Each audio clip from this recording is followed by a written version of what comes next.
Going into finals, we have one thing and one thing only on our mind, and that's winning. I'm fairly confident going into finals. I think we're going to surprise some people.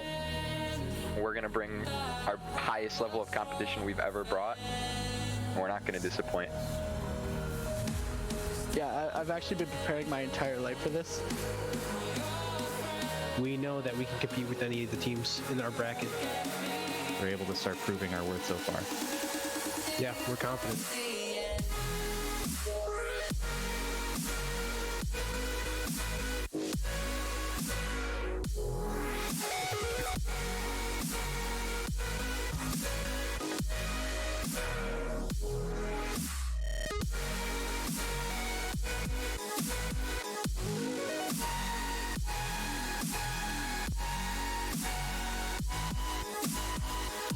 At the end.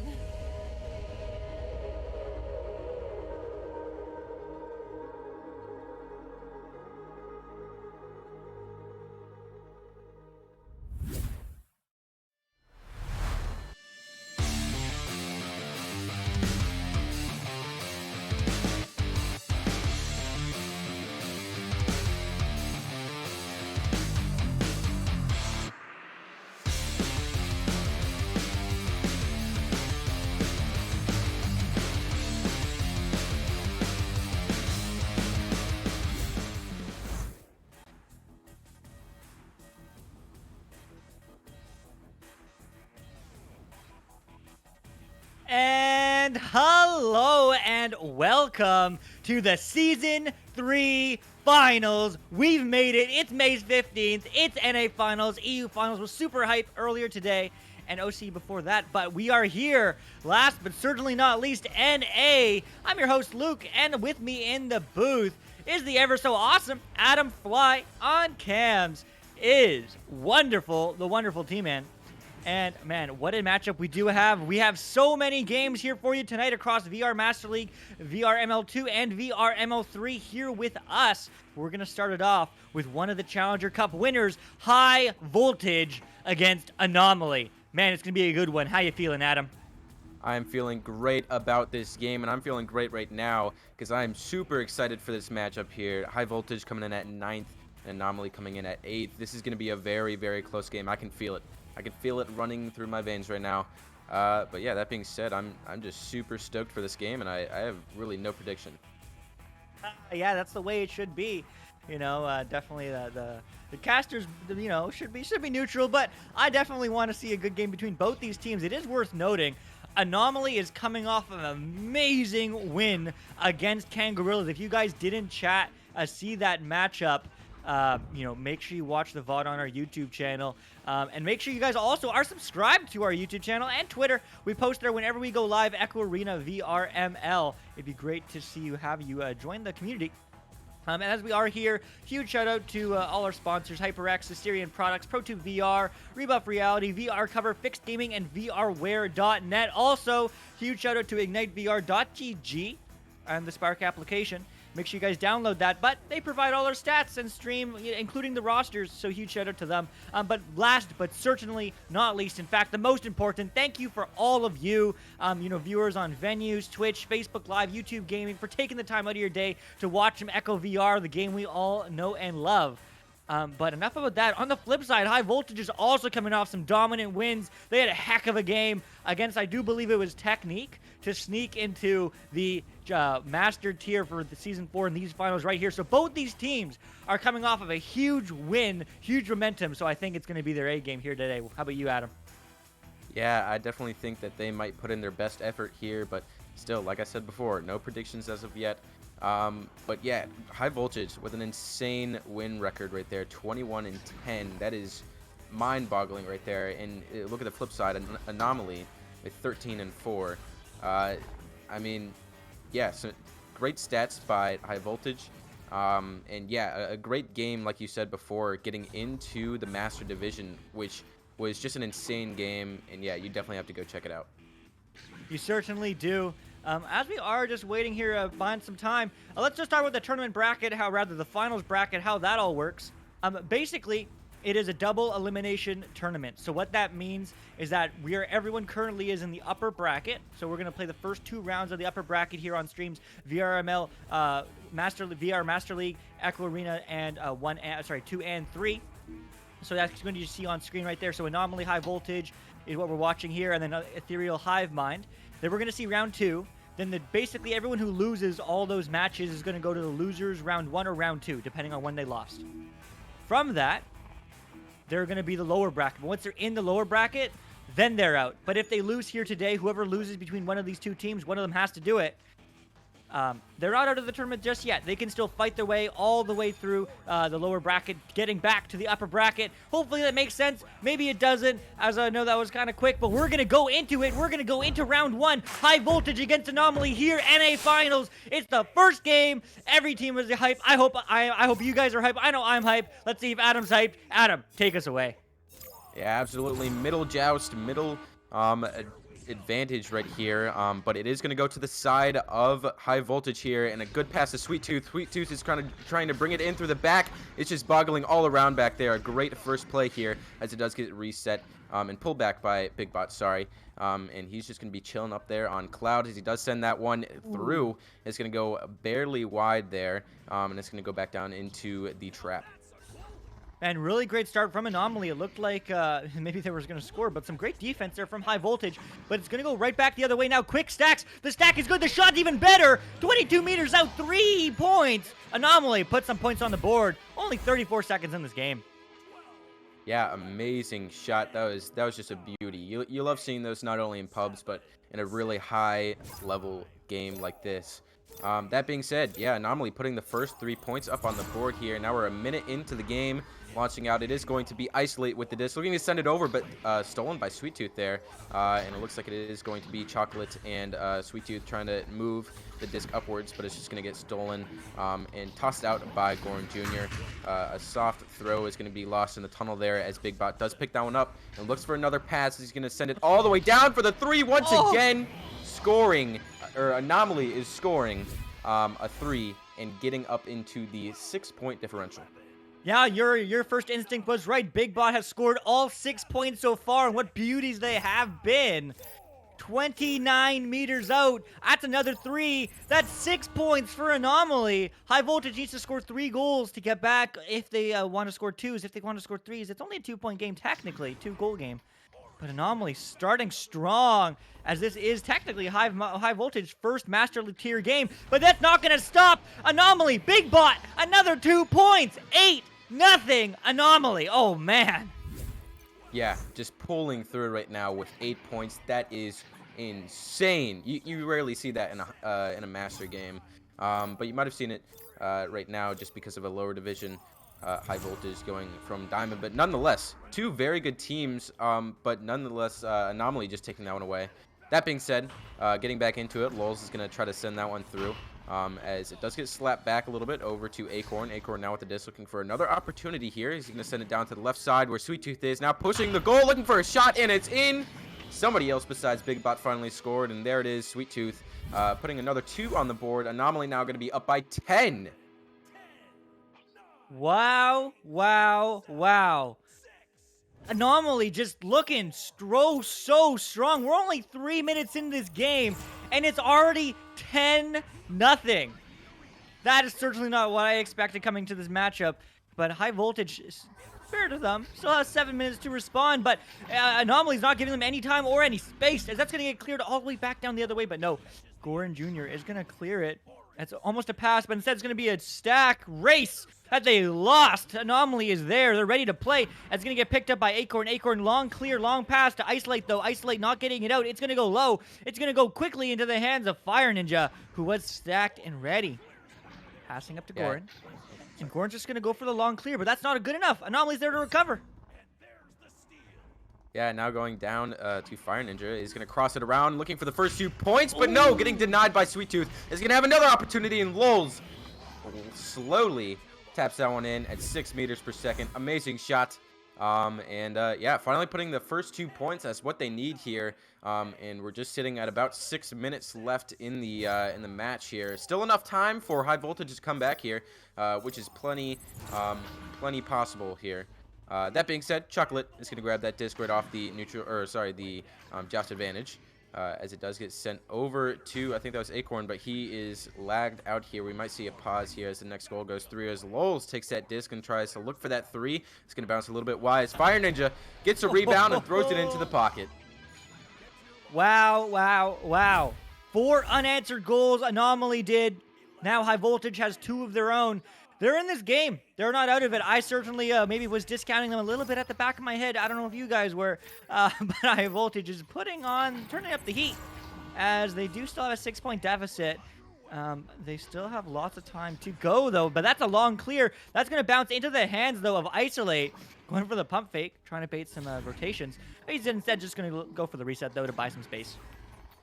Yeah, now being sent through the bottom. A good stack is going to get there, but just missing it. And another High Voltage stack is going to grab that one and sends it all the way through to Goran Jr., where he's going to stall there. Now on Ghost, looking for a cut pass, and Fire Ninja is going to slam it through the front. Now, with a 4-point differential, we are getting close here. High Voltage is definitely pulling in the rope now. Man, they certainly are. A great redirection from there, or just a cut pass, whatever you want to call it. But it's a 4-point game. High Voltage now has 3 unanswered goals of their own. It does show the difference. Those 3s that Anomaly made is like they scored 5 goals, if that makes sense. But regardless, it's going to bounce high, and they're going to get it done. Bounce shot. Yes, they will. 2 more points. Chocolate extends Anomaly's lead to 6. Yeah, if you also notice, this is a weird little bug, or not bug, just funny thing to happen. If you look at the distant thrown, it's 8 meters, but it's also just a 2. So that's a little odd, but yeah, really interesting. That being said, putting another 2 points on the board. Now we're going to be within 6. And now Anomaly trying to take back this lead. Gonna go down, Lols. Lols go for a long clear. The stacks are there from Anomaly. Anomaly, some lightning speed stacks compared to High Voltage here so far. But hey, maybe High Voltage is just getting used to the pace, as they did pick it up now. Fire Ninja walking it down low, bouncing into the hands of Fire Ninja. Fire Ninja, open 3! That's what we needed to see! 9 to 12, it's a 3-point game. Yeah, getting very, very close. Within 3, like you said, 3 minutes left on the, 3 minutes 30 seconds left on the clock. I have no idea what's gonna happen, but this is gonna be a great round. That being said, launching out, it is going to be Chocolate with the first grab off that joust advantage. Now sending it all the way over to Big Bok. Big Bok now looking for another pass over to the left Pac-Man and back to Chocolate, where he's going to stall time there up on that cloud and just look for another pass. He's going to go off the roof over to Sweet Tooth. Sweet Tooth around the back and in for the 2 it goes. Wow. Pulling in the rope. Anomaly is going to be taking that momentum once again. Man, back and forth game here in the middle of this round 1. Anomaly up by 5. That's still a significant lead, but it's not too out of reach for either of these teams to extend it or reduce it. High Voltage is looking to do exactly that, as that pass is good across to Goran, but Goran back to isolate, buying some space, but that's not the clear they were looking for.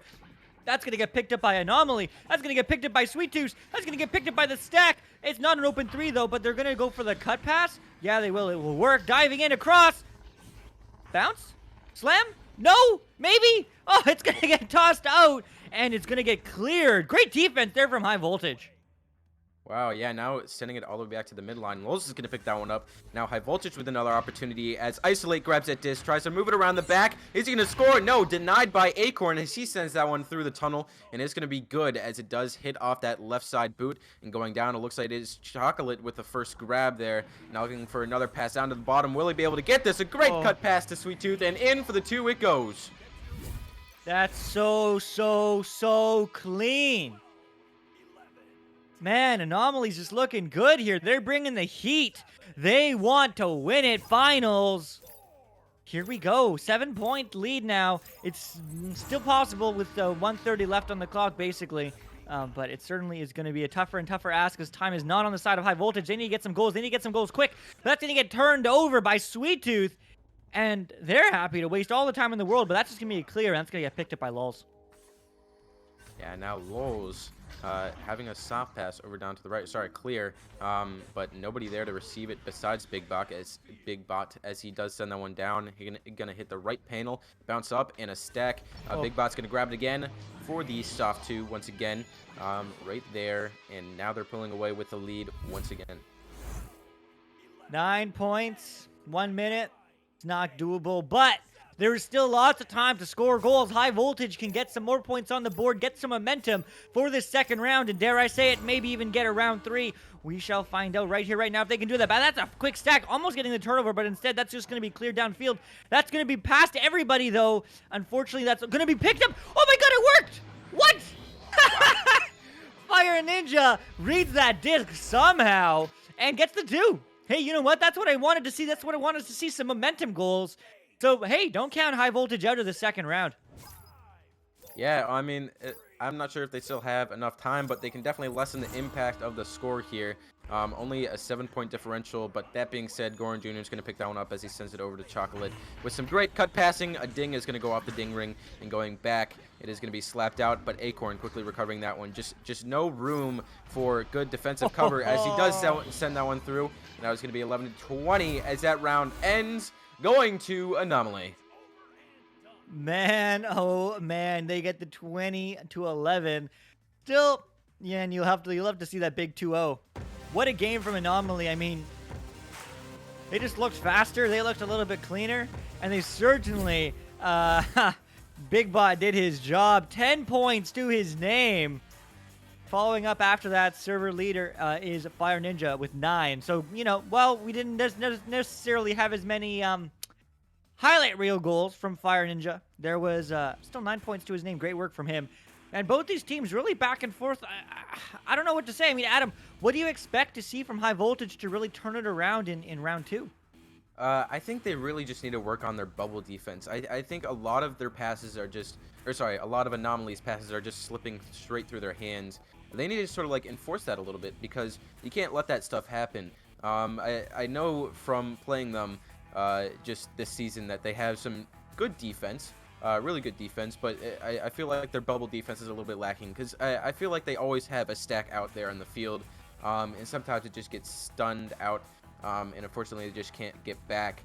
And also, on the flip side, Anomaly has some really good stacks. You can see by the speed of them, they're just going lightning fast across the arena there. But that being said, I'm going to hand it over to you, Luke, for the neutral Japs. Here we go, and thanks for that. Round 2.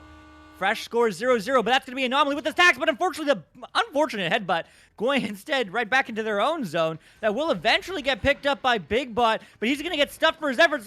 Long shot, but that's going to get picked up by those quick rotations. Anomaly feeling good. Chocolate feeling better. Long pass to Sweet Tooth. Sweet Tooth tough pass. No, not finding its mark. Instead, it's going to get slapped back into the neutral zone. Yeah, now back down to the left side trap. Goran Jr. is going to pick that one up as he does look to send it through the middle. This is their opportunity here, but Sweet Tooth quickly stopping that one as he does send it through once again. Now inside their bubble. Like I said, High Voltage not with a very good bubble defense. That possession could have been lost at any moment with Anomaly's fast stacks. That being said, getting very close to the goal with the clear going down there. And Goran Jr. is just going to pick that one up off the rebound. Now juking around, looking for a shot off the backboard, but Sweet Tooth once again denying that one as he sends it through the tunnel. Gonna go downfield now. Walking it by Isolate. Isolate's looking to buy some time. Remember, the score is 0-0. Doesn't matter how the momentum is, based off last round. But they are just going to be passing it slowly. Trying to buy some time. That's a quick pass. That's a Duke. That's saved. Oh, my goodness. The defense. Sweet Tooth. Great work from him. And that's going to go all the way back the other way. And that's going to be read eventually by Acorn. Acorn, long three. Woohoo! He hit those. Maybe this round will be the Acorn show. 25 meters out. 3-0 Anomaly. Wow, amazing shot by Acorn.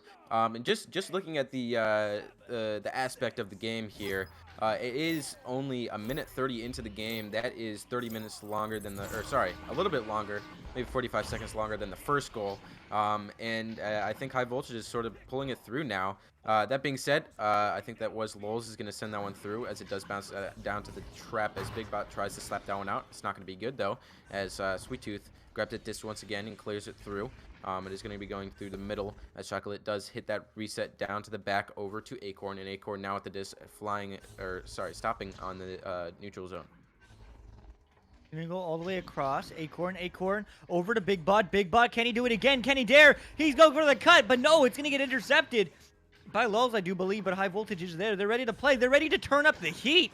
And that's going to be cleared all the way downfield. Are the stacks ready to read it? Yes, they are. That's a long three. Oh, it hits the post, though. That's not going to find the back of the net. Instead, it's going to find the hands of Big Bot, who's going to clear it right back the other way, and they're going to do stacks of their own. There's going to be stacks there. They're going to be reading it. They're going to be slamming it, but they're going to be saving it. Isolate on the back line. What a play. And that's going to go right back into Anomaly zone. Yeah, now Lulz trying to take that shot, quickly getting sunned out by Chocolate, though. That save was genuinely amazing.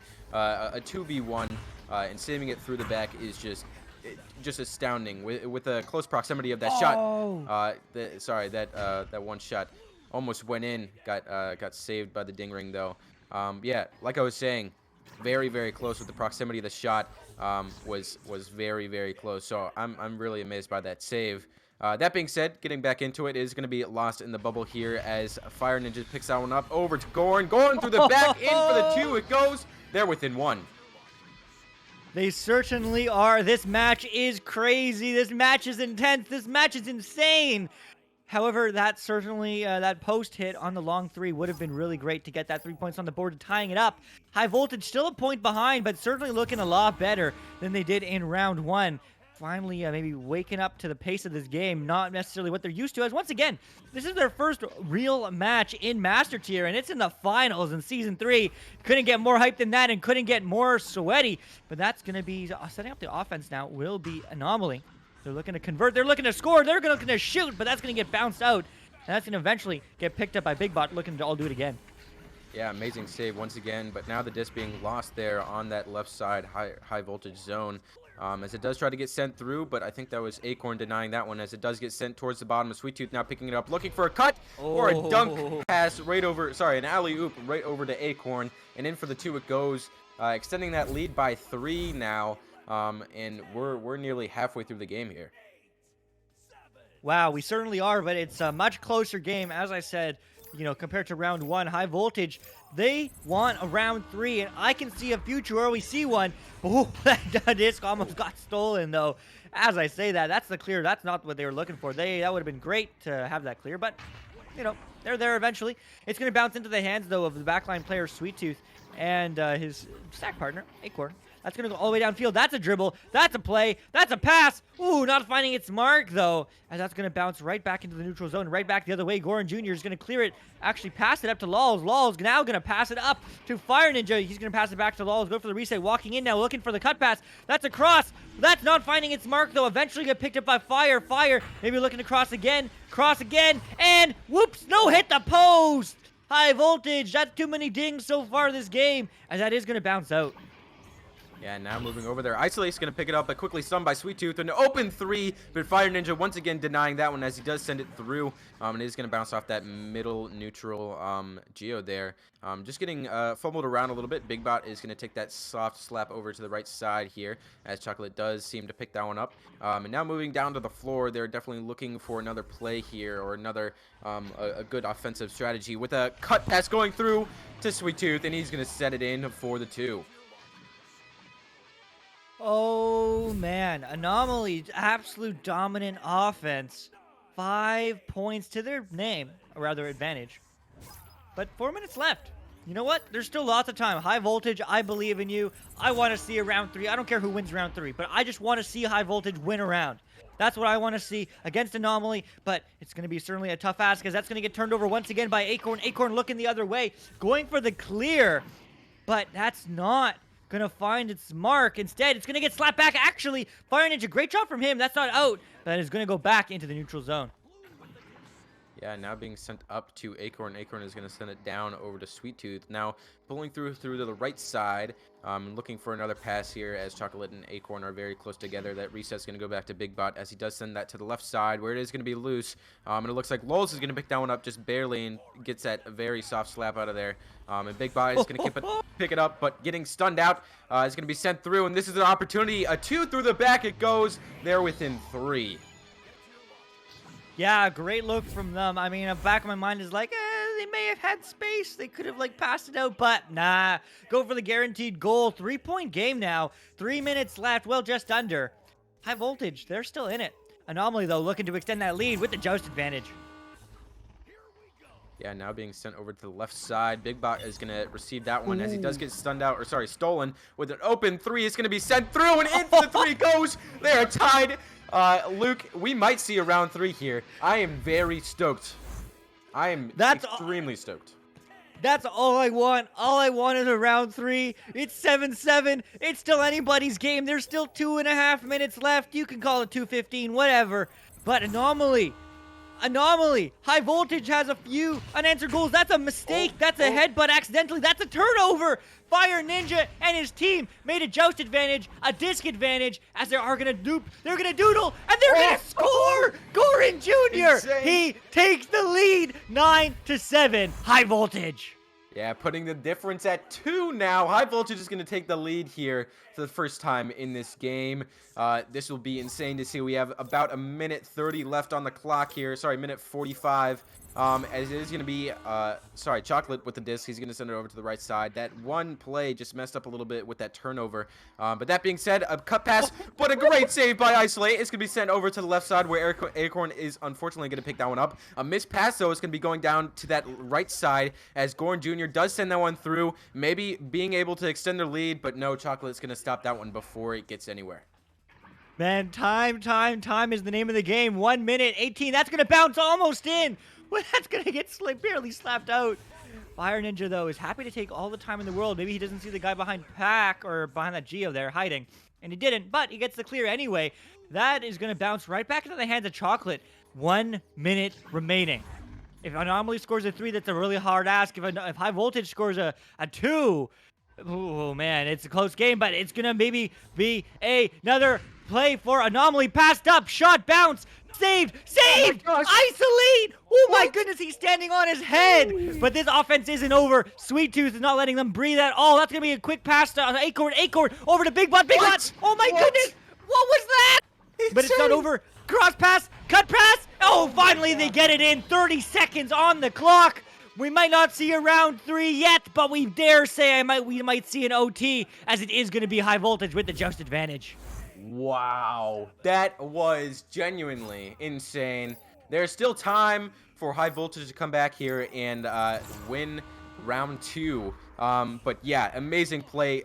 Like 3 amazing saves in a row. That being said, it is going to be sent to the right side with a loose disc. I don't know if that's going to be possible. Yeah, Sweet Tooth is going to pick that up. We're going into overtime here in round 2 of the first round of the Echo Arena VRML Finals Series. Man, oh man, OT hype, overtime. Here we go. 9-9. Next goal wins, sudden death. If a high voltage wins, we see a round 3. If Anomaly wins, this game is over. As high voltage is the first time to win that Joust advantage. That's gonna get all the way back downfield. Chocolate long shot. Oh, not finding the back of the net though. Isolate's gonna clear it back down. Oh, there it is. They have the advantage now. Los is trying to send that one through, but Sweet Tooth is going to stop that one before it gets anywhere. Now being sent down to the mid-side zone. Los is going to get that soft slap out with an opportunity here. It looks like Goran Jr. is going to try to take it through the front with the cut pass going over to Fire Ninja. And oh my gosh, barely tapped in. Fire Ninja is going to throw that one and accidentally self-goaled by Sweet Tooth. Round 2 is going to go to high voltage here. Oh my gosh. Can we get a rip in the chat? That was insane, but unfortunate for Anomaly. We're going to round 3 here. Oh my gosh. My goodness, I couldn't ask for a better round 2. I wanted high voltage to win it because I wanted to see a round 3, but I did not expect them to win it that way. You hate to see the self goal. You hate to see Sweet Tooth just losing. Maybe he was stunned. I don't know. I have to rewatch the clip. Tell me in chat if he was stunned and that's why he lost the disc, or if it just was like he just let go of it for some reason accidentally. I don't know. But we are here, round 3. Winner takes all. High voltage against Anomaly. Headbutt slowly went into the goal. Thanks, Trem. Okay, cool. But still, high voltage getting the round 2 win. The score is wrong for round 1. It was won by Anomaly first round. 11-20, not 11-10. But nevertheless, we are here in this round 3. I mean, I don't know what else I want to ask for. I mean, high voltage really picked up the pace. They picked up their defense. Adam, what do you want to see from either of these teams to take it in round 3? I have no idea. Really well played by both teams. But yeah, that being said, round 3, neutral joust. Here we go. Winner takes all, like you said before. And now going through, it is going to be high voltage with the first headbutt out of there, but Acorn quickly picking that one up as they send it through. And it looks like it is going to be Isolate with that disc wing to send it through that left side tunnel. Goran Jr. with an open opportunity through the back. A missed shot, but recovered. And in for the 2 it goes. High voltage taking the advantage in round 3. This is the first time in this matchup high voltage has taken the lead first. This is the first time high voltage has ever had a lead first in Master Tier, for that matter. They're looking good here for this round 3, but Anomaly wants to pass it across. Maybe they're feeling the pressure, though, and that's going to be scuffed against the Geo, and that eventually going to get cleared by Lowe's. Lowe's all the way through. The stack is there. The stack is firing. Long 3! Fire Ninja finds the back of the net. 5-0 high voltage. Jeez Louise, this is insane. High voltage taking it through as a pause does come through. I don't know who that was, but I think both teams should take extreme advantage of this pause here and just recollect.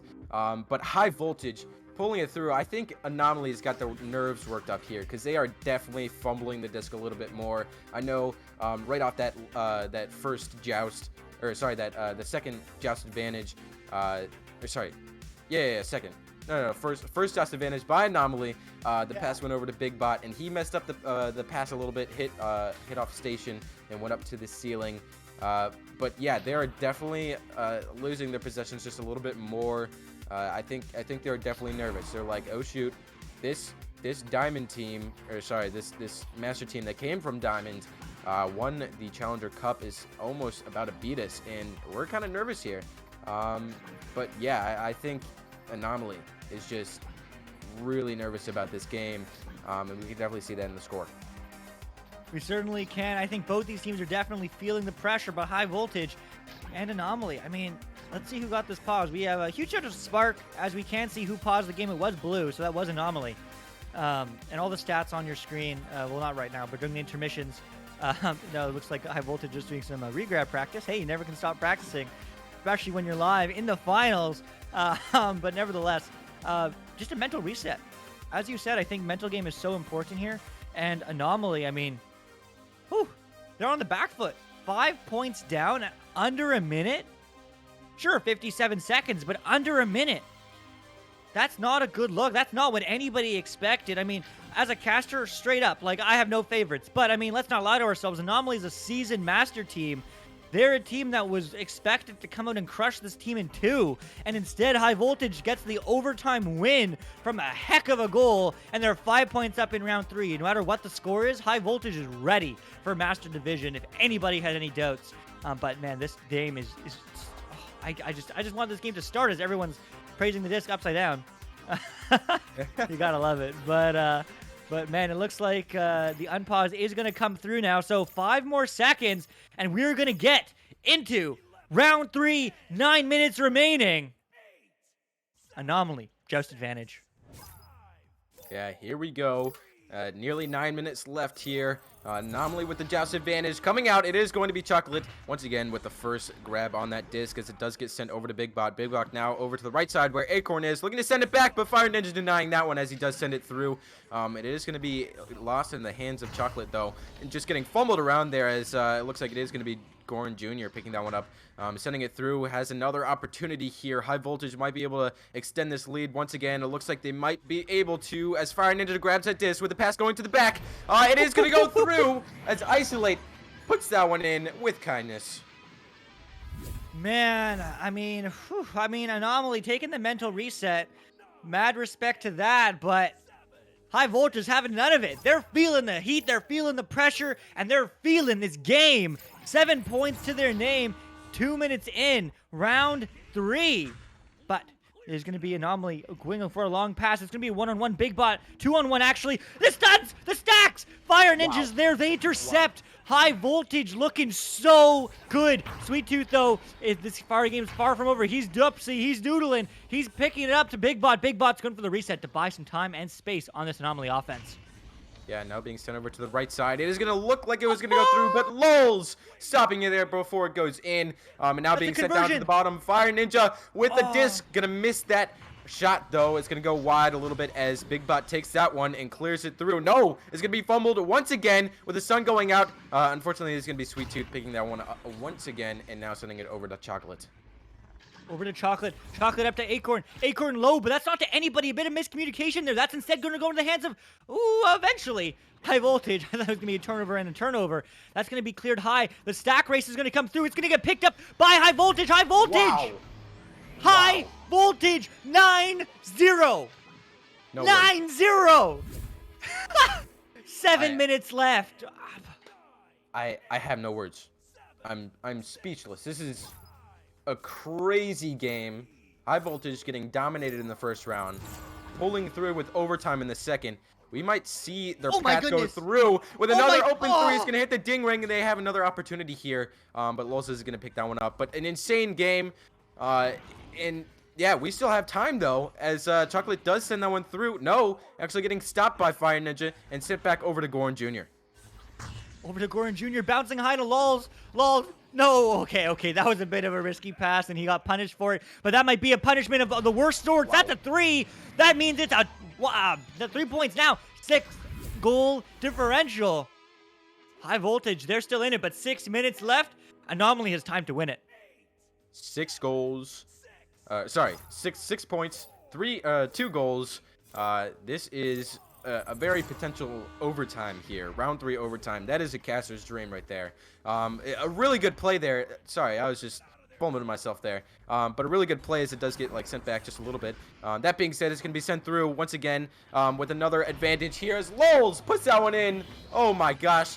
No goals go unanswered for High Voltage here as they do score that 2, extending the lead just a little bit more. Man, you took the words right out of my mouth. I was worried Anomaly was going to have their own run.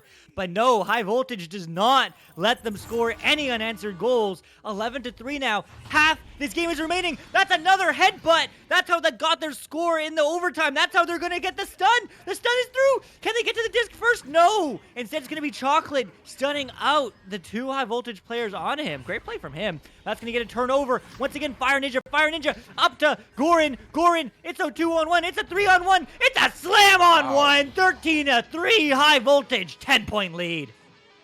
Yeah, like you said, 10-point lead, 10-point differential. High Voltage is pulling through here in round 3. This is just an insane matchup here in round 1 of the Echo Arena VRML final series. This is... I don't have any more words. This is just an insane game here. Pulling away with 10 points. Still about half the time left on the clock. But that being said, Fire Ninja with an open 3. He's just going to go a little bit wide, but another opportunity as he does take that shot through the back. But it's just going to be slapped out there just a little bit as Big Bot does pick that one up off that crazy possession advantage. And yeah, just wow. Wow, indeed. But that's going to be cleared upfield. That's going to be cleared into the hands of Goran. Goran's just going to find the back of the net. You know what? Like, he's just done. 15-3, 12-point lead. High Voltage. 4 minutes left on the clock. Wow. Yeah, High Voltage putting it into 5th gear here and pulling away with this lead. 12-point difference here. I don't know if Anomaly is going to be able to come back. I mean, 4 minutes on the clock, 12 points. There's still lots of time to do so, and that's gonna... They missed the net. That's so sad, as that's gonna be slapped back eventually. That's gonna be stunned instead. That's gonna be a turnover. Goran, that's a long shot. Oh, just barely misses the net. But it is gonna go into the hands of Big Bot, though. But that's not out. That's not out. But that is gonna go into the hands of his teammates, Chocolate. But they're just looking to reset here. I just want to see them slow down and play some high percentage plays that we know Anomaly can do. But that's going to bounce high, and that's going to bounce into the hands of Fire Ninja, who's just going to shoot it the other way. What a game so far from High Voltage, as once again, they're going to stuck it downfield. But no, Sweet Tooth says no, and they're going to clear it right back where it came from. Yeah, now going over to Isolate with the disc. He's going to try to send it through, going down to the bottom there as Goran Jr. picks that one up with the cut pass over to Lols, through the back, and in for the 2 it goes. Wow, 14-point lead on the board here. I don't see any room for Anomaly to come back here, but I mean, they're going to have to whip out a new one. They're going to have to pull out a whole new plan for them to come back here. There's still enough time, nonetheless, but still, just... I don't see it happening. I mean, never say never. Is that certainly going to be a good look? That's going to be a stack. That's going to be a missed goal opportunity, though. But the stuns are coming through. That's going to be a post. Oh, my goodness. Oh, my goodness. High Voltage. The net's on their side. Anomaly maybe feeling the pressure as they did have that net. The goalie was stunned, but they are going to be there for the defensive rotations. Chocolate is there. 2 minutes on the clock. Is there still mathematical time? 15 points? No, 14 points? There still is mathematical time. There's still mathematical time. We've seen Anomaly do before, but Lols wants none of that. They want the open 3, and he is going to get it. 17-point lead. High Voltage. Wow. What are they doing? They need a 3 for a mercy here. This is insane. This is like mind-boggling here. Huh. I see it in chat. I didn't want to say it, but you know what? I will. 3 points. 3 points to a mercy, but Isolate is going to pass it right into the hands of Blue, right into the hands of Anomaly. But Fire Ninja, he doesn't care about the mercy. He just wants to win this game. He is ready to move on in this upper bracket. Maybe people didn't count High Voltage, but High Voltage got it done. 1 minute on the clock. It's impossible for them to win, but it's not impossible for them. They're trying to get to 3. They're just going to go for a 2. They're just going to go for a 2. But 1 minute on the clock. High Voltage, absolutely insane. They are looking good. insane play. We might have to check the high voltage goal. I don't know. They might have rigged some magnets up on it because Anomaly is just missing almost every single one of their shots. I mean, they usually played really good. I mean, we saw it in round 1 and in round 2. But just an unfortunate self-goal in OT. But another 3 going through, and it is going to be a mercy by High Voltage, 25-3. Insane game. Insane. I have no words. Yeah. Mercied round 3. After the 20-11 round 1 Anomaly, they were up 10 points, Anomaly was, and they kept it going, and they won dominant round 1. Round 2. Anomaly was up for the majority of the game. High Voltage comes back with a couple clutch goals. Got to lead up 2 points with like a minute remaining. 30 seconds left. Anomaly scored, tying it up 9-9. High Voltage gets the headbutt goal out of Sweet Tooth's hands in the defensive line in the second round in OT to take it to round 3, where they absolutely dominated 25-3. I wouldn't believe that score if I didn't see it myself. I am so hyped, and this is just the first round in the North American Finals. What a game between these two things. And man, Adam, I mean, are you excited or what? I am so stoked, so excited. This is going to be an insane finals for NA here. Unfortunately, High Voltage is going up against Joker. Nonetheless, I think it might be a good game. Joker might pull away, but nonetheless, I think High Voltage could still put a lot of points up on the board with the offense that they're playing right now. And hopefully just Joker messes up some of their stacks. It would be amazing to see somebody else besides Joker take the finals this year. But yeah, that being said, I'm going to hand it over to you, Luke. All right, well, that's all we got right now for this cast. Let's take a quick look at this bracket before we do take a quick break here. But High Voltage with a beautiful upset win against Anomaly. They're going to go against Joker in round 2 in the upper bracket. Even still, though, that means they're going immediately to losers round 2 at the very least, unless they pull up 2 upsets, but we'll see if that happens. We're also going to see 7 against Synapse, 4 Kings against Ethereal, and Kangarillas against Project Mayhem will be the ones on this channel, as you do see the bracket kind of populate there at the bottom. Losers round 1, so Anomaly and Hivemind lost their first rounds in the upper bracket, so they're now relegated to the lower bracket, and if they lose that match, they're done. 2-round elimination, they lost 1, they have half their lives remaining. But it's going to be all round 1, 2, and 3 here today on channels 2, 3, and VR Master League, which we're calling channel 1. So make sure you guys don't go too far away, as we're going to be right back. Kangarillas against Project Mayhem. With me is Adam. On cams is the wonderful Wonder T-Man. I'd probably say that too much, but anyway, we'll see you shortly.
VRware. Our passion is for the future.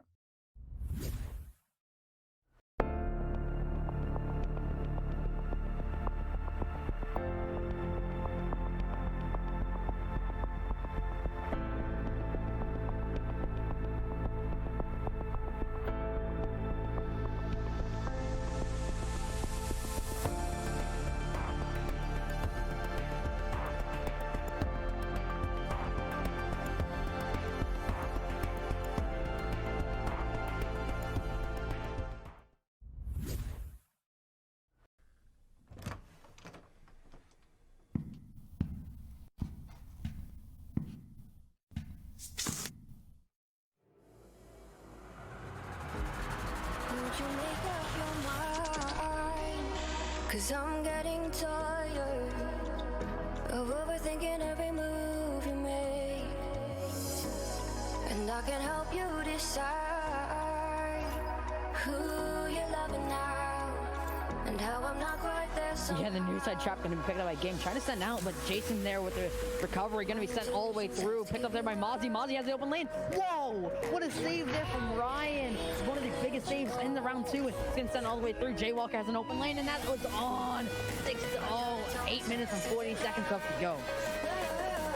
Offensive players, once they get into the bubble zone, that's allowing them to stack up much more quickly as it's on the ground. Moonface, oh, what a save there by Cruzen, and he sends it out, and again that stack is together. Saves now as he recollects the disc and maybe looks for an attacking opportunity, but this may be just as important, if not more important, than Challenger Cup, because this will get them for the opportunity to get into Challenger Cup. But Goran Jr. Bouncing out of the bubble back to his teammate though. Intentional pass. Random cross pass to Lord of War. Lord bounce shot, and it's good. What a play! Sin take the lead 4-2. 3 is a 3, as I'm not sure anyone says, but it's a fact. So out, flying in, taking it is Zach, and putting 3.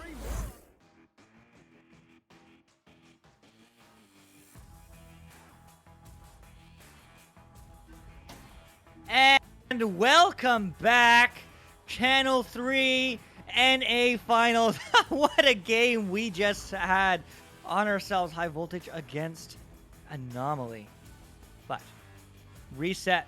We're in round 2. We're in Project Mayhem against Kangorillas. This is going to be a banger of a match. I'm your host, Luke. Alongside me is the awesome Adam Fly. And on cams is, I won't say it, is the fantastic Wonder T-Man. How's it going, Adam? It's going pretty good. I'm very excited for this matchup today. Kangorillas versus Project Mayhem. This should be a astonishing game. I'm expecting to see 3 OTs. I'm not gonna lie. I'm not surprised if we do. I'm just expecting it because that's how close these games are probably gonna be. Nonetheless, I still have no prediction on winners, but still a good game. Yeah, it certainly will. Mayhem, I definitely want to shout out a couple players on their team. Swag War, he's a Season 1 Rookies Final Champion. So there's lots of chemistry on the time of Mayhem, but nothing beats the chemistry of time, sometimes at least. Kangorillas been together since ESL in 2018, and both these teams, very good. They're playing their A game here for the finals. They're ready to go. They're ready to fight. They're ready to win. But one of these teams will remain victorious, and the winner of this game will move on to the next round, where they're going to play against 4 Kings or Ethereal. But the loser, they won't be out yet. Once again, there is a double elimination bracket, so they will just be moved down to losers round 2, and where they're going to face off against. Who are they going to face off against? They're going to face off Anomaly. So the loser of this match will go to Anomaly, and the winner will move on and upward, as we are just going to be waiting here for these teams to ready up. I just want to give a shout out to all of you guys. Thanks for taking the time out of your day to watch this game we all know and love, Echo Arena. I hope you guys love it as much as I do, but here we go, round 1, Project Mayhem against Kangorillas. It's a bit of a match. It's a bit of a grudge match. Adam, take it away. Yeah, middle joust here. Both teams launching out of their tunnels, coming very fast, and it looks like it is going to go to the side. Wow! 3 right off the bat. Project Mayhem with an insane headbutt to goal. The Law. Wow. Whoa. Just whoa. I need to see the replay on that one. Mayhem. 3 seconds? What? I looked away for 1 second and it was too long. But they're going to now, once again, now it's going to be Kang with the disc. They get a moment now. They get a moment to shine. And that pass is going to be good up to Sealable Bag. Sealable across. Low to Mad. Going for the cross. Going for the shot instead. But Swag War is going to pick it up. And they are eventually going to slap it into the neutral zone. But it's going to be picked up by Kang. This offense is far from over. Yeah, now moving down into the Project Mayhem bubble here, as it does get sent out, and a good stack is going through, but Zenith is just going to slap that one out, as it does get into the hands of Strembitsky, as he does send that one up, and back, up, gets intercepted, and I don't know who that was, send it back to Swag War, where he's going to send it all the way through with an open 3, it goes and in for the shot. It is pulling through with 6 now. Project Mayhem is extending this lead. We had to wait a whole 3 seconds for that first goal, 43 seconds for the next. Project Mayhem is looking good, 6-0. Early lead, but both these teams are well and seasoned in the highest level in the Master Division in VRML. So, you know, lots of time for both these teams to set up, as it looks like Kang is going to set up here on the ceiling. This play they are known for, and maybe just taking some time. Going to get bait out the defenders. That's not going to be a pass that they wanted, though. Eventually, will get picked up by Sealable. Sealable walk bag, walk chain up, buying some time, going for the reset. And that's the one thing I love to see from Kang, is that they just play their game. It doesn't matter whether they're down 6 points or it's 0-0. They are ready. They know what their game is, and they play it. As they are upside down, they're just waiting. They're waiting for a defender to make a mistake, but those defenders aren't making any mistakes. They're just going to slowly move upfield, go for the quick pass, but no, not finding its mark. Instead, it's eventually going to get picked up by Mad. Mad going for a reset. Reset to Strem. Strem up to Zenith, and Zenith is going to slam it in. 2 points on the board for Kang. 6-2, Project Mayhem. Wow, yeah, now pulling through. 4 points differential right now. Getting a very, very close game here. Only 7 minutes and 30 seconds. Still, Project Mayhem is sitting pretty. But I'm very excited for the rest of this match here. As both teams launch out, it looks like it is going to be Swag War with that disc. We're going to send it over to the left side, where it's going to be slapped out to the right. And now going up, it's going to be stumbled a little bit as Zenith grabs that one and sends it through to the left side trap. Left side ramp, but it's not out yet. Kang still has this. Mad still has this. Mad's passing it over to Zenith. Zenith just trying to juke out, going for a pass, but a bit of miscommunication there. Eventually got picked up by him again, once again. Mad over to Strembitsky, but no, he's going to get stunned immediately for his efforts, but that's far from out. Zenith is there to read it. Maybe going for the cut pass. Actually, he's going to find the hands of Strem. Strem just on the floor, waiting, juking, over, Sealable is going to be over to Mad. Mad slamming it in. 6-4, 2-point game. You can never count Kang out of it. Amazing dunk there. 2 dunks going in. I think it was almost the same exact type of dunk, where he brought it around through the back and stuffed it through the front. But Mad and Zenith pulling through with the two 2-pointers for the team. That being said, it's going to be sent over to Palace. Palace now to Palace and back to the Law, where it's just going to barely miss, and Strembitsky is going to be going very close there, as Swag War does take that one once again, and through the front it goes, and it's just going to get slapped in there for the 2, and now they're up by 4. Yeah, I mean, a back and forth game, couple unanswered goals from Project Mayhem. Those are 3s. A couple unanswered goals from Kangarillas. Those were 2s. So it is a 4-point game, although it's only a 1-goal differential. That's 4 points. That means it's a 2-goal game. Hopefully my math made sense to you folks. I don't know if it made sense to me, but Zenith is going to pick up the disc. It's going to go over to Sealable. Sealable quickly up high, but no, not finding its mark. Eventually, it will bounce into the hands of Mad. Mad's going to go for the quick pass back to Zenith. Zenith juking around the Geo. Low, but it's going to get intercepted by Palace. Also, just going to throw it back the other way. The stack's through. The stack is there. The stack is taking the 3, and the stack does not hit those, as Strem is there to recover. And he is just going to move it back upfield. Yeah, now moving around, it is going to go over to Zenith, where he's going to slap it down to the trench here. An open opportunity here as they do take that 3, and in. It's within 1 goal, 1 point here. Kangarillas now pulling through and trying to take this lead. They certainly are, as we do have lots of time. Half the game's remaining. The score's almost reset, but almost is the key word. Kang needs a 2, but would love a 3. Project Mayhem would love a 3 to take back that 4-point lead, but a 2 will just bring this point differential to not more than 1 goal. Anyway, it's going to bounce high into the hands of Zenith. Zenith quickly downfield all the way. That's going to be a favorable bounce for them. Ooh, that wasn't. As it is going to go right back into the hands of the Law, who's going to clear it into the hands of Strembitsky, who's just going to be juking around the Geo. Over now to Zenith. Across to Mad. Mad diving in and slams it in 2. 9-8. Kangarillas take the lead for the first time in this round 1. Wow, amazing goal. Swiveling his arms all over the place and sending that one in. That was an amazing shot. Look at that on the replay. That being said, both teams are going to be launching out here. As Project Mayhem does have Joust advantage, and the Kangarillas take the lead, like you said. And it's going to be Swag War with the disc now on that middle bow tie, where he's going to be looking to send it all the way through to the other side. Nobody to receive it besides Strembisky, as he's going to send that one back over to Sealable Bag, where he's going to send it through the tunnel. And now a stack going through it is going to be Mad with the disc, looking for an open three. Is he going to hit it? No, barely bouncing off the backboard and missing it narrowly wide, as it does go back over to Mad in his hands once again. And now looking for another pass right over to Sealable Bag, and once again pulling it through to the bubble, where he's going to try to juke out and send it in, but a quick stun is going to go, or make the disc go over to Zenith. Zenith now with the disc, looking to push the bubble a little bit and looking for a pass down to the bottom, as Sealable Bag slams that one in for the 2. Oh my goodness, Kangarillas. I mean, I said it before, I'll say it again. They're just playing their game. It didn't matter that they were down 6 points. They played their game, and now they're up 3 of their own. With 3 minutes left on the clock, though, it's still anyone's game. It's still anyone's game, and it's going to be Project Mayhem with the Joust advantage. They're looking to put some more points on the board after a couple unanswered goals now from the side of Kangarillas. That's going to bounce into the hands of Sealable, though. Low. Clear, but that's going to go into the hands of Swag War. Looking the other way. Quickly upfield, Palace, low. That's going to get intercepted. No, it's not. The Law slamming the door. 10-11. Kangarillas still have the lead.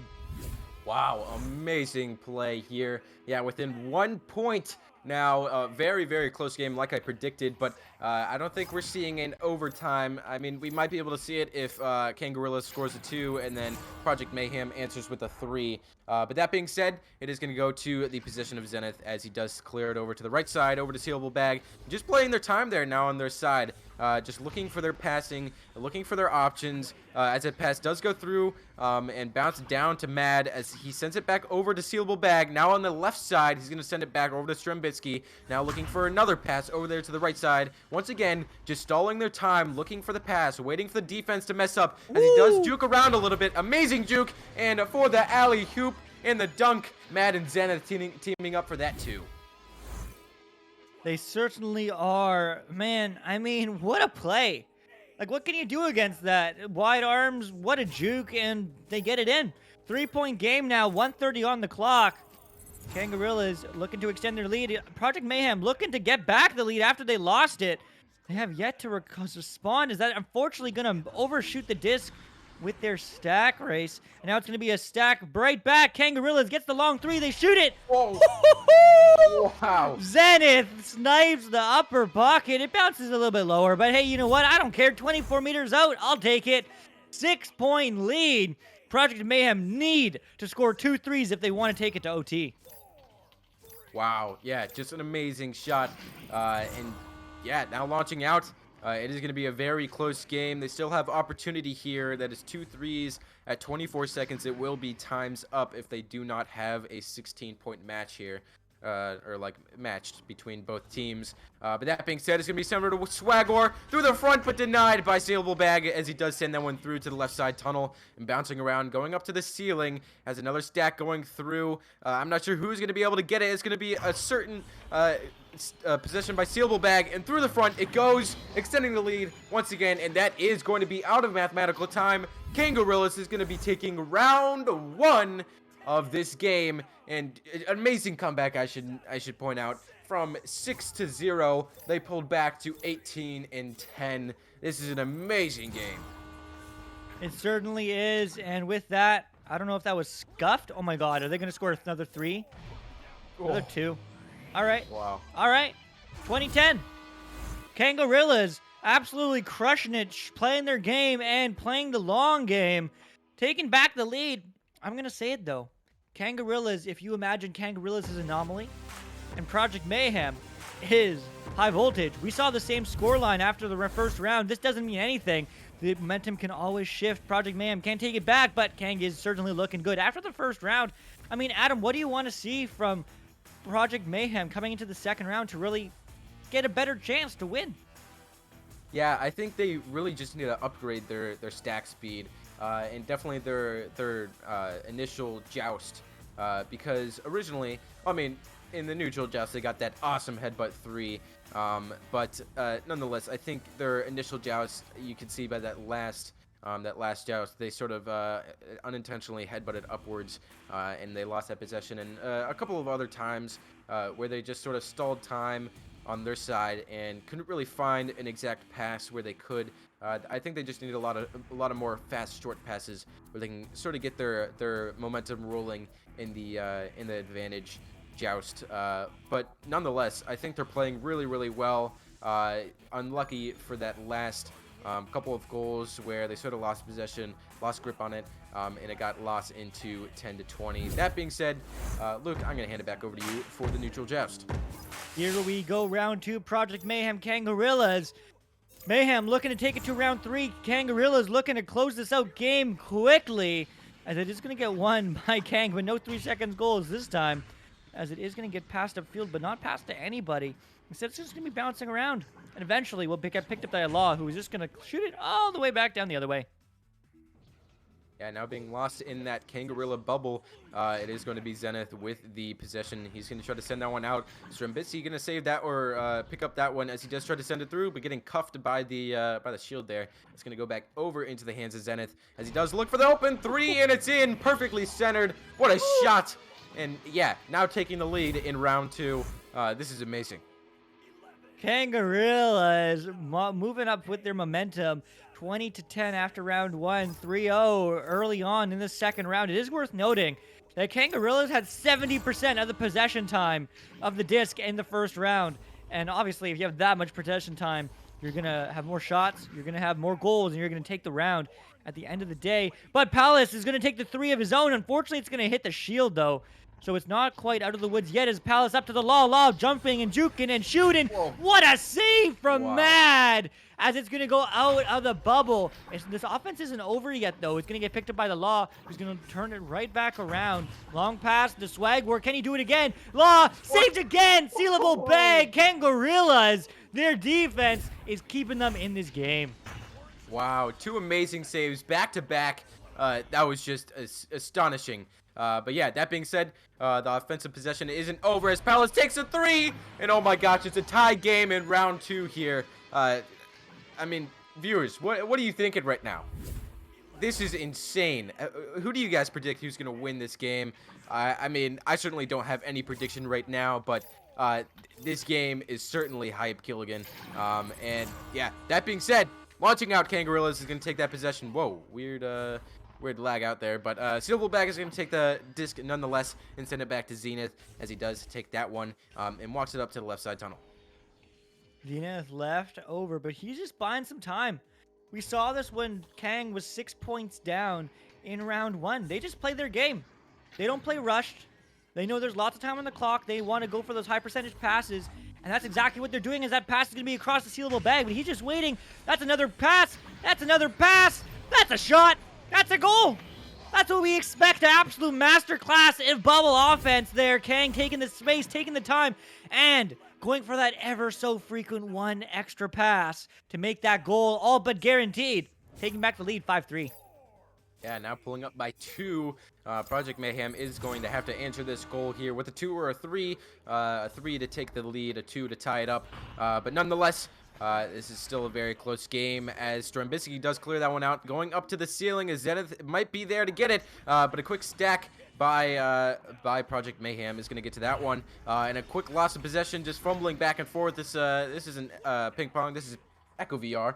But that being said, Palace is going to pick that one up, send it over to the ceiling, and is going to be denied as it does get sent out. And once again, ping pong.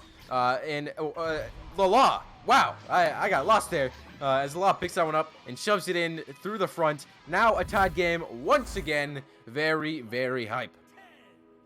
It certainly is. I mean, that's what we expect to see across all weekend, along all weekend. This is the best Echo Arena I've ever seen. I can only imagine it's the same for all of you folks, unless you happen to be one of these people in the arena.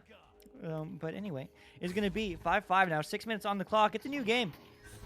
And we are just going to see this upside down play once again from Kang. Second time they have used it so far, and it worked for them last round. It might work for them once again. That net isn't open, though. They're instead going to go for the reset pass over to Sealable. Sealable over to Mad. Oh. Mad shot, post. That's not going in yet. but keyword is yet. This offense is far from over. Strembitsky on the wall, juking and moving and shooting as he does get partially saved by Palace, but Palace is just going to put it in, unfortunately. Off his head, I think. 7-5. Kangaroos take back the lead. Wow, yeah, unfortunate self-goal by Palace, but nonetheless pulling through with 2 and still has another opportunity here to come back. Kangaroos might take this in round 2. That being said, Swagwar with the disc is going to send it down to the bottom where another open opportunity is. The law for the 3, it goes! And now they're up by 1 in this game. Man, oh man, back and forth just when you think Kang might get it. Project Mayhem says, nah, we got this. We want to see a round 3. And that's certainly what I'm hearing from the actions of Project Mayhem. Coming back after a disappointing round 1 if you are a Project Mayhem fan. But it's going to go up and high over to Kang, over to Strem, over to Zenith, over to the bounce. That's actually going to work out, though. Actually, that's just going to be reset to Swagwar, who's looking to take it the other way. Maybe a dribble play. They lost the stack, though. They are back at it, but they do not get the stun, unfortunately. They get stunned instead for their stacked efforts. And it's going to get cleared. They have a leech. That leech is good. There's 2 players caught back. It's a one-on-one. Maybe he didn't quite read the disc, though, as it's going to be Swagwar once again on the back line, clearing it. Project Mayhem looking to put more points on the board. Can they read there first? Yes, they can. Oh, unfortunate 7 meters, not 8, but they get 2 more. 10-7 is the score. Yeah, now up by 3 in this round. I'm predicting a round 3. I'm feeling it. I'm feeling it through my veins. I'm feeling it through my head. And yeah, I'm just feeling it right now. But I mean, anything can happen still. That being said, it is going to be Strembitsky sending that one over to Mad. Mad down to Zenith. Zenith trying to get it back over, but a good save and an interception as this reset goes back to Swagwar. And Swagwar now sending it through for the open 3. It's going to be good. And now they're going to be up by 6 in this round. Amazing shot by the Law. The Law absolutely popping off here in the second round. I mean, this round alone, around this game, he has 18 points to his name, okay? 18. He is absolutely putting in the work. He is doing his job as a striker, as an offensive person, whatever you want to call it. 13-7 is a 6-point lead, 3 minutes on the clock. Mayhem wants a round 3. But Kangarillas still has the disc advantage, still has the possession advantage. They're just going to get slapped back. They're just going to play their game. That's going to be a quick pass up. 2-on-1. Pass. Shot. It's good. 4-point game just like that. 13-9, Project Mayhem. Yeah, amazing shot. Pulling through here within 4 now. Kangaroos is starting to pull back in the rope here, trying to see the end of this game. Getting very, very close here. 2 minutes and 30 seconds. Swagwar is going to pick up that disc. As he does look to send it through. It's going to go back into the hands of Zenith. As Zenith tries to clear it through, going to hit that right pyramid, and it's going to be sent back down into that trench where it is going to be Mad, picking it up once again, looking for the cross pass to the opposite side trench. A seeable bag takes that one through off the post, looking for the bottom pocket, just going to barely miss it. And another shot trying to go in, but Strembitsky narrowly missing that wide shot. But that being said, it is going to be sealable bag with the disc once again, pulling it through the trench on the floor, trying to go up to the top, and for the dunk it goes. Mad is going to set that one in for the 2. They're within 2 now. They are within 2, 13-11. Project Mayhem still has 2 minutes on the clock. Well, they both do, but they also do have the joust advantage as well. They have the opportunity to extend their lead. Kangarillas, though, has the opportunity to tie this game. What's going to happen? It's going to be Swagwar with the disc. Swagwar down low and all the way downfield, but it will get picked up by Kang. Zenith on the back line there. Zenith, that's not the clear. Ooh, boy. That's going to get slammed instead. Law, can he extend it to his point leader? Nope, just going to go for the reset. They're going to waste all the time in the world, but Kang wants none of that. They're going to steal it straight from his hand. Zenith all the way downfield. Oh, no, I said it too soon. It's going to get caught in the midfield. Will get picked up by Zenith once again, though. That's a clear. Is the stack ready? The stack is ready, but the stack is ready also on the back line as it's going to get cleared back into the hands of Law, who's just looking to put it the other way. Yeah, now going in very, very close. It's just going to barely miss that one as Zenith does pick that one up and looks for the clear. It is going to be a loss in the neutral zone as the Law picks that one up and looks for another pass. Going to hit that left side panel going up to Mad, I think that was. And wow, that just got launched out of there as Strembitsi picks that one up. And sends it through. Gonna get very close to the goal. Missing that shot narrowly wide, though, as it does go back to Zenith. Zenith to the front and back again and through the front with an amazing dunk. It goes. 13, 10, with 15 seconds left on this clock. Guys, what did I say? I said 20-10. We've seen that score in the first round. Are we going to have a repeat round 2 OT? Let's find out. 10 seconds now. Swag War is going to get intercepted by Sealable Bag as it's going to get picked up by Zenith. Zenith going to get stunned, though. He's going to not take the shot. Oh my gosh. Wow. Project Mayhem needs to pull through here in the round 2 overtime. If they want to salvage their game right now, they will be going over to the Anomaly game. Nonetheless, this is still going to be a very interesting overtime here at Middle Joust. We're going to see who's going to take the possession. Both teams getting ready to launch out. Now launching out. It is going to be Project Mayhem with the first possession and going to send it down to the left side. But Strembitsi is going to pick that one up as he does juke around a little bit, trying to send that one through. It is going to be good. Going through to the left side, going to the ceiling. Here we go. Mad, good pressure with a covered goal there. Going to miss that pass. It does go down to the bottom as Palace goes and tries to pressure that disc. Not going to happen, though, as Strembitsi takes that pass over to the middle and through the back it goes, but no! Saved! And then put back in the goal by Mad. And Kangarillas is going to be taking this match. Project Mayhem going into the losers bracket. Unfortunately, that would have been an amazing game to see if they would come back, but still a very, very good game nonetheless. It certainly was Project Mayhem putting up a fight. I thought we were going to see a repeat of round 1. Dominated, 2010, round 2, OT, round 3, turnaround. Mayhem gets the win. But, the universe doesn't line up that well. But Kangarillas is going to get that round 2 victory. 2-0 sweep for them. And, man, what a game it was. They did have the majority of the possession time. That was, in fact, 2/3 of the possession time, or 65% of it, to be precise. So, I mean, Project Mayhem looked good, but Kangarillas just looked that much better, as they did just have the disc for more time and therefore more conversions. But let's put up here the bracket.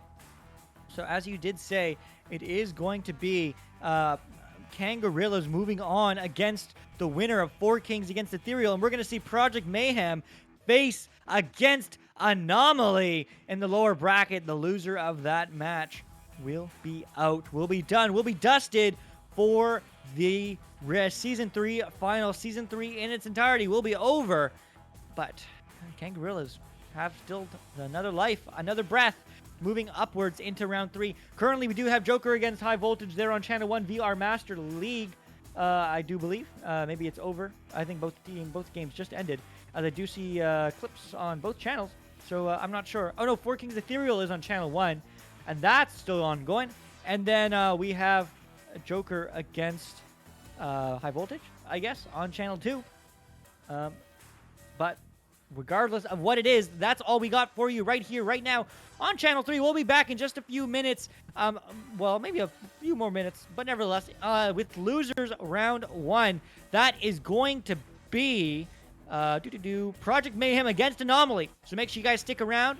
Once again, with me is Adam Fly. Huge shout out to him. On cams is the Wonder T-Man. And I am Luke. Thanks for joining us here on Channel 3.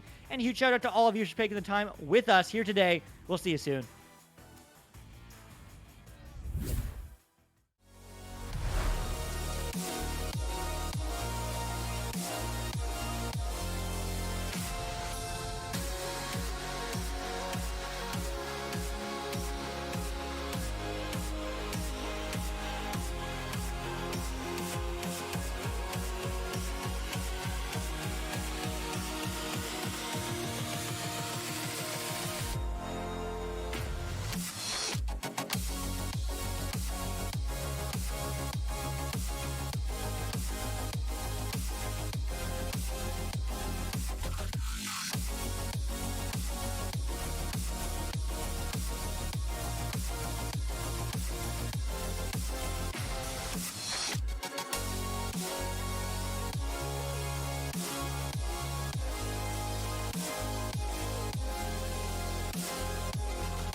are where. Our passion is for the future.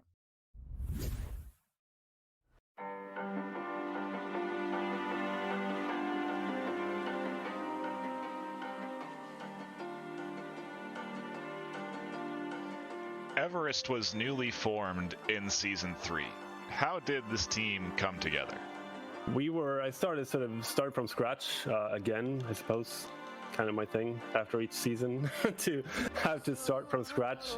I guess it's a fun experience every time to try to sort of grab as good of a team as you can get at that point in time.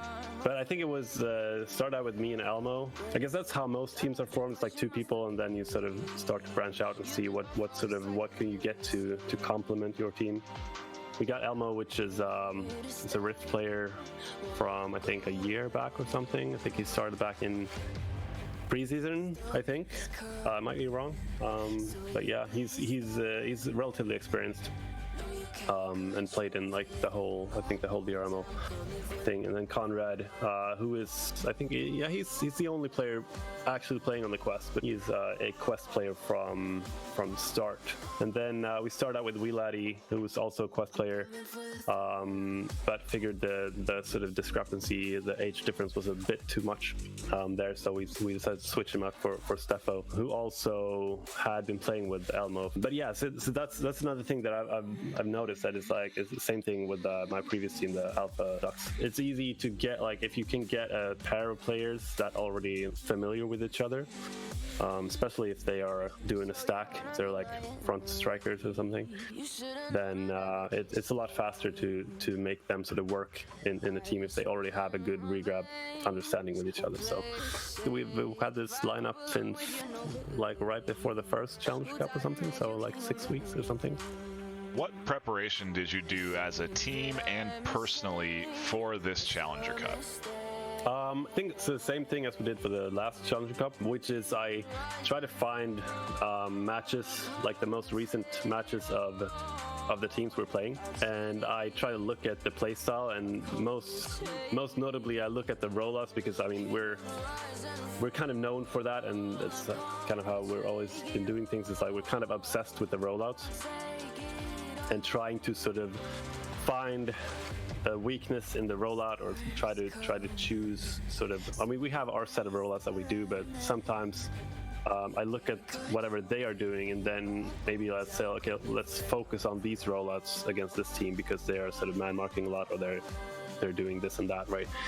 So yeah, I go through the videos I can find, the matches that are most recent, and try to see how they are running their rollouts, and try to sort of do a small write-up for the team, where I say, okay, this is like, if they focus on stacking, for example, then I'm going to go and do a little bit more brawling, and if they're passing more, then I tell my teammates to try to man mark them a little better and stuff like that. So yeah, that's about it. Before the Cup started, who were you most concerned about as an opponent, and did any team or player surprise you? I would say we were probably most concerned about Clockwork, because they were a new formed team, but we know all the players are good, like they're strong players individually. So, and still in this game, you can basically if you take good players and throw them into a team, then that's going to be a pretty strong team, like right off the bat. That's sort of the team that we were most concerned about, definitely. And I would say also we were a bit worried about Exploited, because they replaced Galti with Sir Dominic, which was in my team last season, and was still, like, to my knowledge, in my opinion, one of the most underrated like players in Europe still, especially like solo stuff, like, yeah, just sort of the ability to come into a situation and come out winning, even though you were in a really sticky spot, like. So yeah, it was definitely like concerned about that for sure. Other than that, I think that the teams we played the other teams quite a lot, so we kind of knew what they were capable of. So yeah. Your team went undefeated throughout this Challenger Cup. Was there ever a point you thought that your team might lose? Actually in the very first game, because like coming into the Challenger Cup, I think we expected to win against one team, and we were sort of thinking we would probably also win 2 matches. But then I think winning 3 matches, I think we were like, okay, that's probably the best possible outcome. That's going to be, winning 3 matches. So that's like that would be a win basically, I think, because I also thought that it was going to be very even. So I thought even losing 2 matches would still maybe give us a chance to advance. But yeah, and we still, like, even the first match we had to struggle a little bit. Like, it wasn't easy by any means. So I think right then and there, it's like I was like still like, okay, yeah, this is gonna turn out as I thought. Like, we might win this one, but we probably won't win more than two matches, like max 3. You've already played your first match in the Master Tier. How are you feeling about your second matchup in the Master Tier this weekend? I'm feeling good about it. I think we have a good chance of winning that one, I would say. It's hard to tell. Like, Quackheads is one of those teams that's like, yeah, the most amount of players that have sort of stuck together for a long time. It's been years. So they're definitely, they are very, very well gelled together as a team. So yeah, and they're also very strong on the brawling, and have a very, very good goalkeeper. So have to watch out for that.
VRware. Our passion is for the future.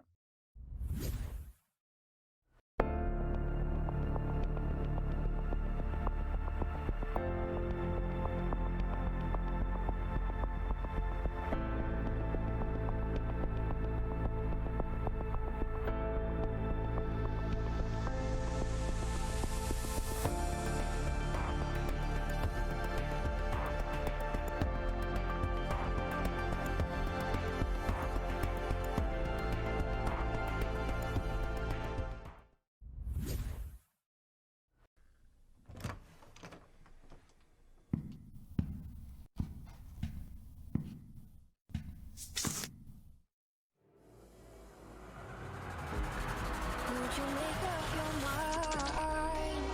'Cause I'm getting tired of overthinking every move you make, and I can help you decide who you're loving now and how I'm not quite there. Yeah, the near side trap going to be picked up by Game. Trying to send out, but Jason there with the recovery. Going to be sent all the way through. Picked up there by Mozzie. Mozzie has the open lane. Whoa! What a save there from Ryan. It's one of the biggest saves in the round 2. It's going to send all the way through. Jaywalker has an open lane, and that was on. 8 minutes and 40 seconds left to go. Offensive players, once they get into the bubble zone, that's allowing them to stack up much more quickly as it's on the ground. Moonface, oh, what a save there by Cruzen, and he sends it out, and again that stack is together. Saves now as he recollects the disc and maybe look for an attacking opportunity, but this may be just as important, if not more important, the Challenger Cup, because this will get them for the opportunity to get into Challenger Cup. But Goran Jr. bouncing out of the bubble back to his teammate though. Intentional pass, random cross pass to Lord of War. Lord bounce shot, and it's good. What a play! Sin take the lead 4-2. 3 is a 3, as I'm not sure anyone says, but it's...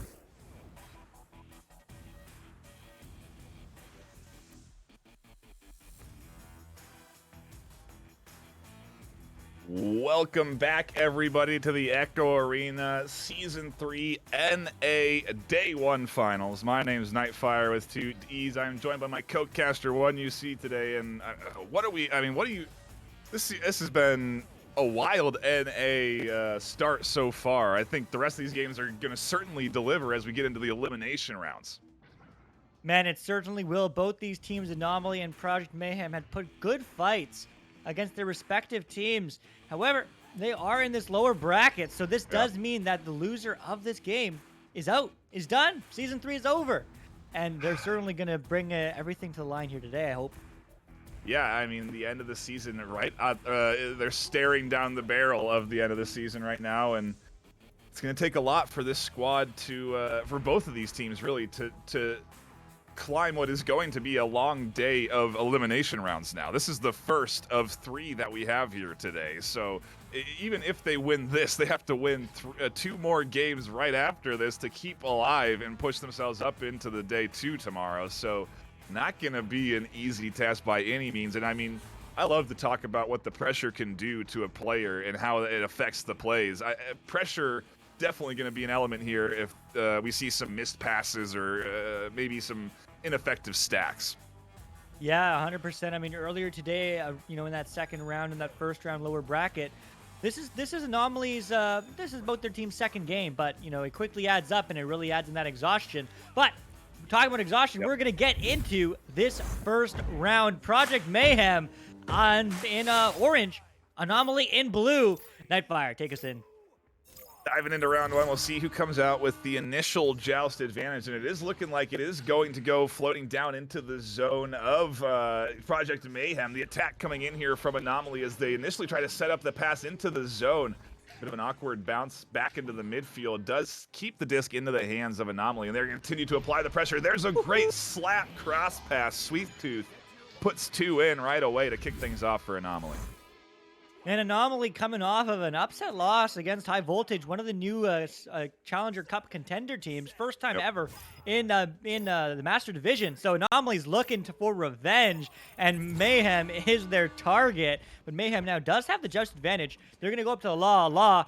Huge amount of points. I think he had like 24 points last game. So he is certainly ready to score some more, and he's going to just dive, and he's going to do exactly that. 2 points on the board for Mayhem, tied at 2. The jukes around the geode there to dodge that forward defensive position, and then just the straight up challenge with the goalie one-on-one. Really nice job there from Project Mayhem to get themselves back in this and shift over to the Anomaly Joust to see how their rollout works. Quick stack defense coming in, trying to disrupt those passes. Doesn't end up working out, and Anomaly do get through the midfield relatively uncontested. They do, and they're walking up. They're moving up. Anomaly going for that extra pass to Sweet Tooth, and he's going to slam it in. 2 more points, 4-2. Oh, man, I think this is going to be a barn burner. Yeah, and you can see Swag, his reaction to that was, oh, this is a shot that's going to go just a bit over me, and it's not going to be a backboard shot, so it's not going. I don't have to immediately spin to try and grab it, but lo and behold, there's a player on the back there, and a great pass turns into a goal, so solid job from Anomaly to push up the lead again. But yeah, I think we're going to be in for a barn burn. I think we're going to be going back and forth, trading points here as Project Mayhem do set up for their attack now. They want to get right back on the board. They certainly are. They're going to come into this battle, but no, it's going to get turned around by Acorn, who's just going to shove it back the other way. The stacks are coming through. The stacks are there. It's a race. That actually may bounce in. Ooh, but just barely misses the net, unfortunately, from Anomaly. But this is the second time. Nope. Third time. Nope. 4th time. There we go. 2 more points on the board for Anomaly. 6-2. Just kept finding the rebounds and continued to send the disc at the goal. A lot of shot attempts there. And to your point, I think that would have. I think if they had landed the stun that they did on the goalie on the initial clear down range, that would have gone in for a 3. It had the right trajectory, but either way, they do find themselves some more points, and now the lead does advance up to a solid 2-goal lead, but might be instantly chipped away. There's a backboard pass, quickly snagged by the Law. A nice reaction to prevent the defense from being able to grab that. You can see Chaco was going for the disc, but it quickly is snagged and dunked in by the Law. Yeah, great work from him so far this game, and so far this finals day 1. However, it's going to be Anomaly looking to extend their lead with the Joust advantage. That's the advantage of scoring that first goal and scoring 2 unanswered ones at that. That's going to be a quick pass up now to Acorn. Acorn looking for the reset. Reset again. We saw great work from Big Bot in the previous matchup, but now it will be Chocolate with the disc. Just buying some time. Eventually, no, turned over by Swagwar, who's just going to toss it into the midfield, into the neutral zone. Now it's going through the midfield and all the way back the other way.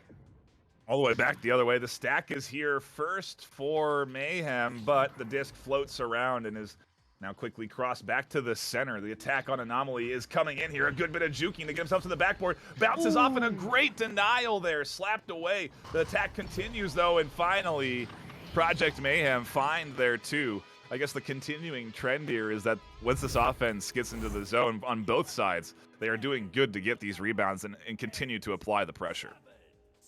They certainly are, and that's what we expect to see from this high level. These are master tier. These are the top teams in North America. But it is going to be Chocolate looking to set up this offense. That's going to be a quick pass, but that's not the pass he wanted across. Unfortunately, it's going to bounce off the Geo there. That's going to clear through tunnel, but that's going to go right back where it came from. It's a bit of a self-pass. It's the scramble for the disc now, but now it will be picked up by the Law over and wide to his teammate. Maybe not intentional, but a great read from Swagwar. Swagwar over to Law diving in, and he gets it done. Of course he does. 8-6. Project Mayhem take the lead for the first time. You can see the defense there, just a touch out of position, slightly to the right and on the lower half of the zone. Almost not expecting that entry from the top right corner from the Law, but great read from Project Mayhem to dive in and go for that goal, even when the full force of the Anomaly defense seemed to be ready. Here's a good offensive rollout, a nice stack boost pass down into the zone now of Project Mayhem, and they're trying to attack, but a good grab from the Law again, and he clears it down range. Still into the hands of the Anomaly. The attack continues. It certainly does. It's never ending. Anomaly, very seasoned. Both these teams very seasoned, but they're just going to buy some time. Doesn't matter. They're going to play their game. We saw that last game against Kang and Mayhem. They're just taking the space. They're just going for those high percentage plays. That's exactly what they're going to do right here. That's going to start the momentum, change the tempo. Quick pass up. Not finding its mark, though. It's going to bounce right away, all the way across the bubble. And no one's going to be there. So we'll go back into the hands of Chocolate, who's just going to reset this disc. But now he's trying to bait out the defender, but no one's biting. Yeah, they're taking their time on this attack, waiting for the perfect moment, and it presents itself finally for Acorn as he gets that pass to the bottom of the zone. Nicely done, just out of the reach of the defense, and finds himself a great angle for the 2. A solid pickup there, and yeah, we are going to be continuing, like we said early on, to trade points in this series, because both of these teams seemingly very equally matched. As we do go into the offensive joust for Mayhem, a good clear all the way down, nearly a shot on goal, and quickly slapped out. What could have been a potential dunk is denied, and Anomaly now maybe on the attack. Maybe. Do they race for it? No, they're not going to get there first. It's going to go right back the other way, but the tempo is turning up as they are going to pick up the disc. Mayhem, Project Mayhem, that is, diving, ducking, passing, not slamming, though. That's going to get slammed in the face instead, as Chocolate is going to pick it up and go right back the other way. He's going to get there first, I think. Maybe eventually. Yes, he will. He sets up. He's looking for the shot. He's looking for the pass. But no, he's just going to dive in, go for the pass back, and it's good. 10-8. Anomaly take the lead. And you can see when you watch the defensive setups that there's just no room for error. That pass so quick, and as soon as it lands into the hands of the opponent off the backboard, you see the defense diving for it. You have to be very the reactions have to be very quick at this level, and that's what you see from both of these teams. Very on-point passes, very quick crosses, and right into the hands of who they're intended to. It's really great to see such good teamwork, and there's a crazy 3 shot from the opposite end of the zone through the tunnel from Acorn. Wow. Wow, indeed. 54 meters out. That's straight in, like no bounces. That's accuracy. And that's what we see here in this Master Division. You know, it's the tiniest mistakes. You get punished for it. And Anomaly's looking to do exactly that, but Mayhem's looking to come right back as they are going to dive towards the disc. Unfortunately, no one gets there first, as it's going to be a now. Slams right back. 10-13. Project Mayhem still in it. I mean, again, that pass really, perfectly positioned right into the hands of Palace as he's on the move. So, you know, again, just kind of shows what it takes to get these points against the top team. It requires, well, some great coordination, as Mayhem display there, to put themselves back into this one. Anomaly going to continue to apply pressure, though. They do not want to let up on the momentum that they have right now in this first round of the elimination series here as Sweet Tooth pushes Anomaly's lead up by 5 points, 15-10. I mean, you can't afford to lose here. Project Mayhem, the pressure may start to get to them as there's only 1 minute and 10 left in this first round. It certainly is. 15-10. 5 points. That's 2 goals. Still anyone's game. Mayhem needs to score a 3, though, soon and fast, and they're going to do that right now. It's a 2-on-1. No, actually, it's a 2-on-2. I didn't see him, but it might get 2 right here. Yes, they will. 3-point game with about 30 seconds left on the clock when they come out of the tubes. Yeah, this is very close. Almost.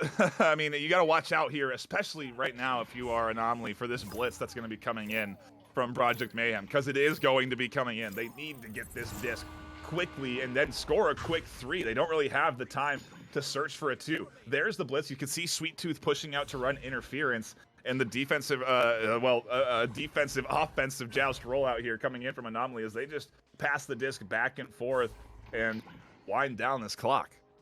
And they're happy to take all the time in the world, not give them an opportunity, and more importantly, even if they do get the turnover, that's just a 2-pointer. They're happy taking that. They could even self-goal if they wanted to be kind of griefing.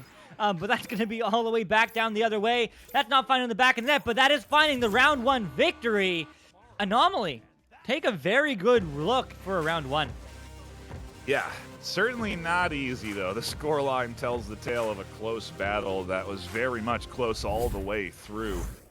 Tied game up into, I think, the 3-minute mark, and then we started to get carried away with it. But still, Anomaly just barely coming out with this W. They have to go now into this next round and put up a equal, if not better, effort than what they just did here in round 1. And that is not easy, especially, as we say, as you've been already playing a couple of games today. The stamina, the adrenaline, all of these factors get brought into a tournament environment like this. And I mean, yeah, Mayhem are potentially on their last round of the season. They certainly are. I mean, as much as the Law has been absolutely crushing it, 10 points to his name after this first round. Wow. The only other person is Palace, who scored 2. So he scored almost the entirety of Project Mayhem's points. I'd love to see that passed around more. I mean, the Law has been doing some great work, juking and you know, ditzly doodling and diving. I want to see those passes from Mayhem. I mean, Anomaly's certainly done that. Points evenly across the board. Everyone scored. Big Bot Chocolate 2 apiece, Sweet Tooth 6, Acorn 5. But more importantly, they have the possession advantage as well. And shots are even. That is worth saying. But Mayhem, going for that extra pass, may find them a round 2 victory. Let's see here. Round 2. Nightfire, take us away. Diving into the joust here, we'll see what side it ends up going to, and a quick headbutt puts it into the zone of Anomaly, but not into the hands of Project Mayhem, at least not yet, as you do see them on the hunt for the disc. A good bit of stun coming in there from the Law. He's trying to do the work and trying to move the disc up into the center of the zone, but he can't quite get it there. The rest of his team now reinforcing the effort, and maybe they can get some good passing work up through the zone to start their attack for this round 2. It is going to be Palace looking to put some points on the board. Again, the person who scores that first goal has an advantage, and they're going to do exactly that. The Law, right place, right time, slamming it in. 2-0, Project Mayhem. You know, that pass, it had to be thrown when it did. There was the defender right on top of the Law. He did not have maybe more than 2 to 3 seconds of open time to make that goal. Really nice job there on the pass and the dunk to go for that goal and put up themselves 2-0 here. And to your point, now they have that sort of offensive joust advantage when they go in throughout this series. But I guess we'll see how long that lasts, as Anomaly are looking to get themselves back on the board. A great pass to the back of the zone. Floats really almost headbutted out, it seems like, as Swag War was there. And it seemed like it dinged off of his helmet to go into the goal. Man, you hate to see it, but that's a tie game. Anomaly is certainly going to fight. They don't want a round 3. As a caster, I like seeing round 3s. I hope you do as well. I'm just here to watch the game and have a good time. But it is going to be Project Mayhem quickly passing up to Law. That's not the clear he was looking for. Instead, that's going to bounce into Palace. Hands of Palace, that is. Moving upfield, taking a look, getting pressured, but that's the right place, right time. Law is there to finish the job. That's why they have so many points on the board. 4 more for him so far this game. 4-2, Project Mayhem.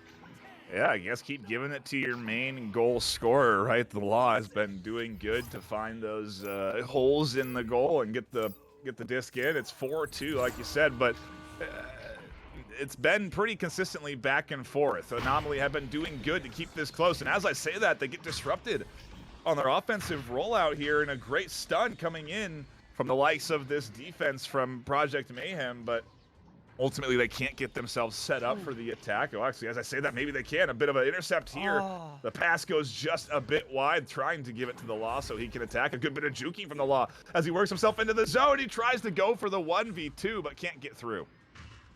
Can't quite get through, and that's going to get punished maybe. Ooh, I thought that might go in, but instead it's going to get picked up. Is that an open 3? That is an open 3, but he's not taking it. He's just going to go for the cut pass or just the dunk. 4-4. Anomaly, tie it up. 7 minutes left on the clock.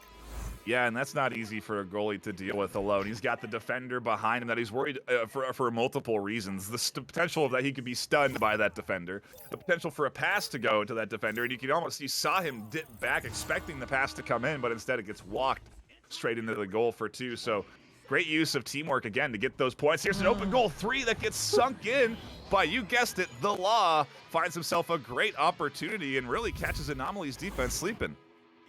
Yeah, I mean, as much as, I would like to see more passing across the board, I mean, right place, right time, what you're going to do is team supporting him well as well.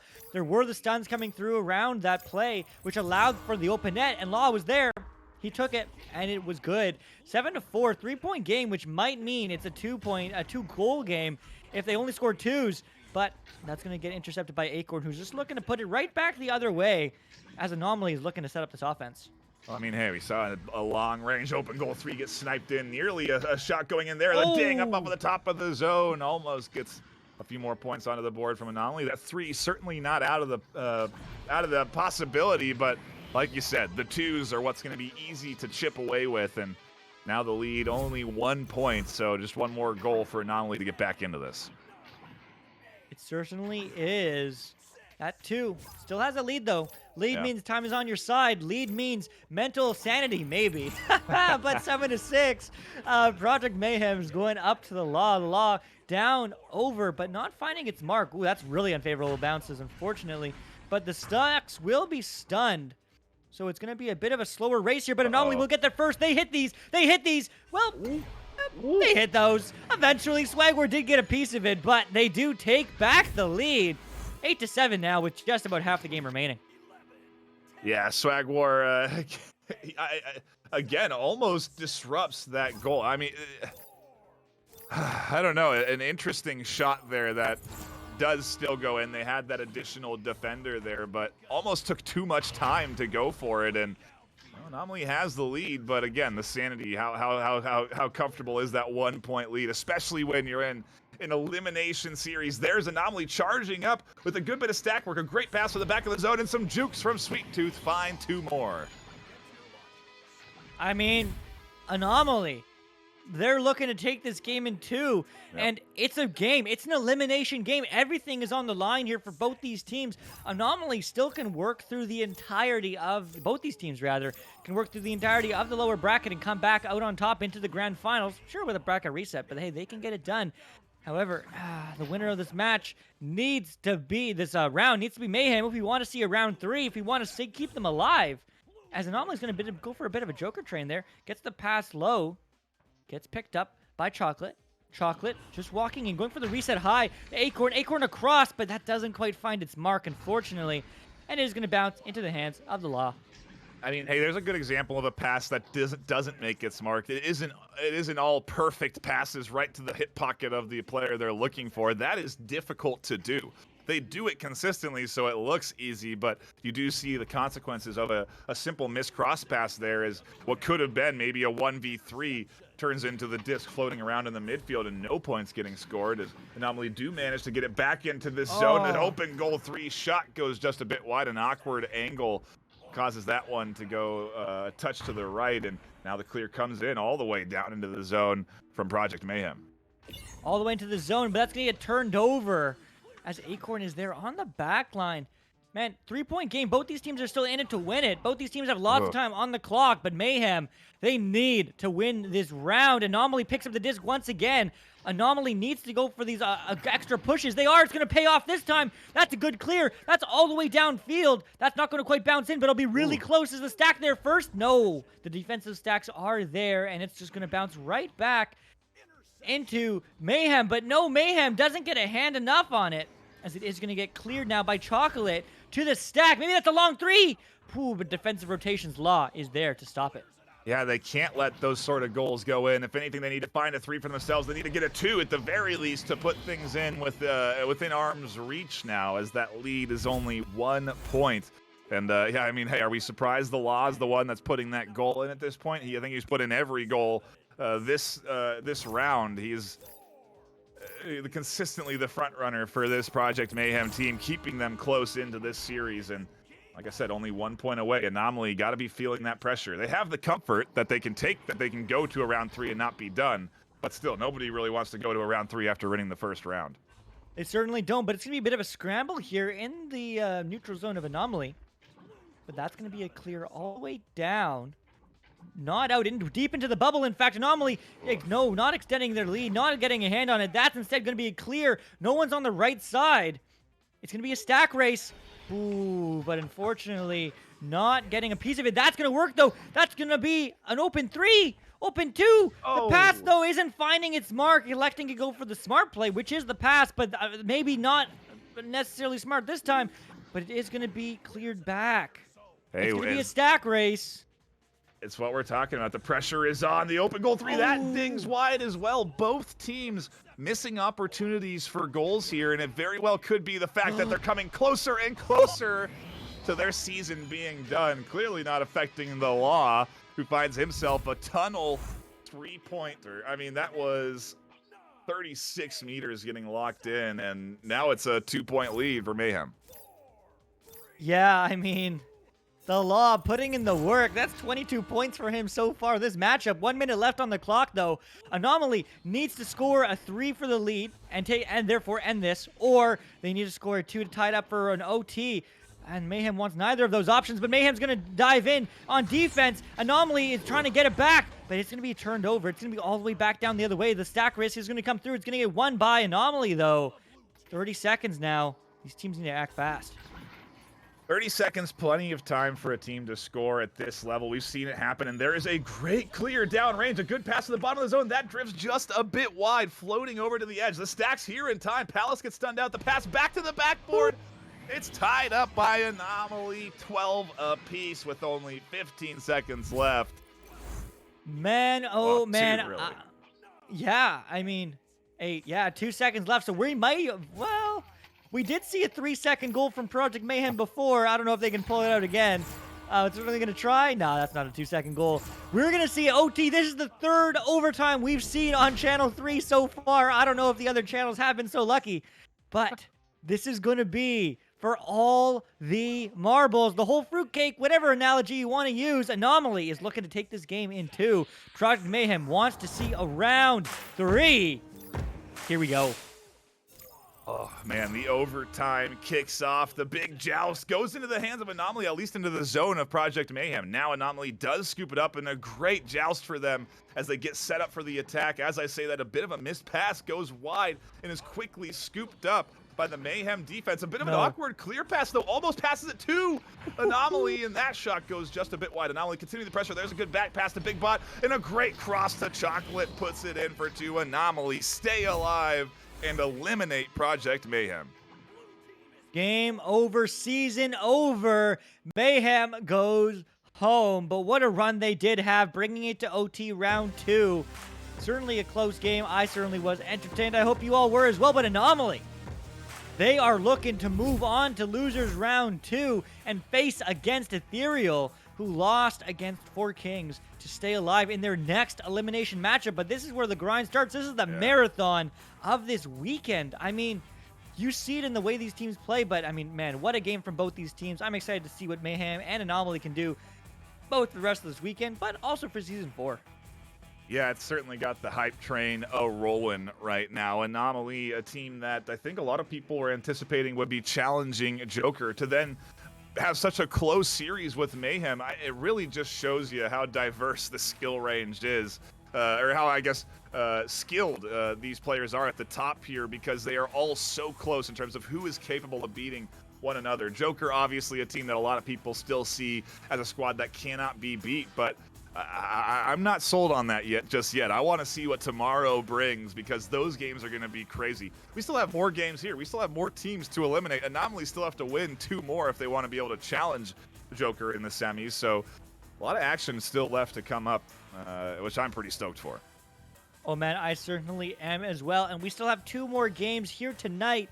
Well, 1 more on Channel 3 and 2 more in terms of losers round 2 and round 3. Yep. But we are going to see Ethereal against Anomaly, I do believe. I'm just going to double check. Yep, here on Channel 3 in just a moment, so don't go too far away.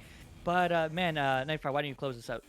Yeah, thank you so much for everybody that has been tuning in and hanging out in chat. We do appreciate you. A quick reminder that we have other streams live right now. You can head over to twitch.tv/VRMasterLeague.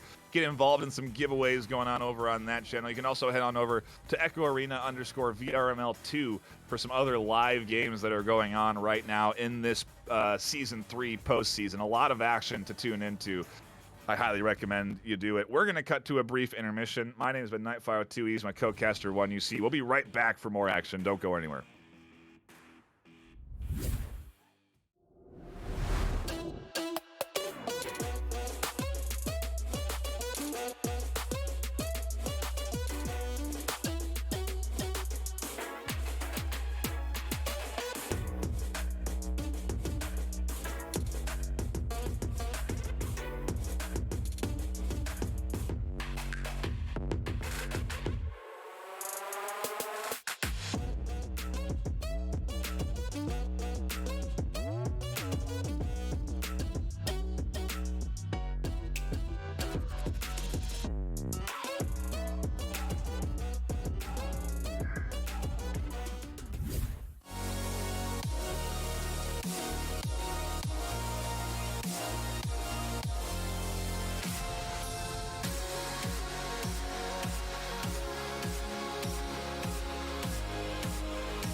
VRware. Our passion is for the future.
VRware. Our passion is for the future.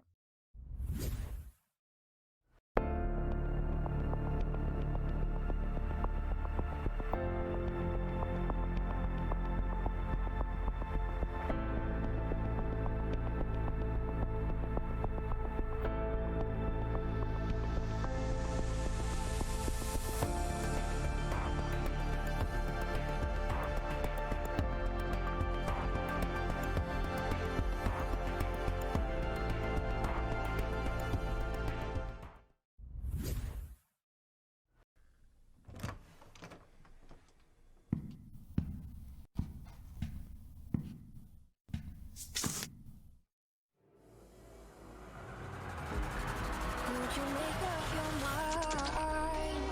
'Cause I'm getting tired of overthinking.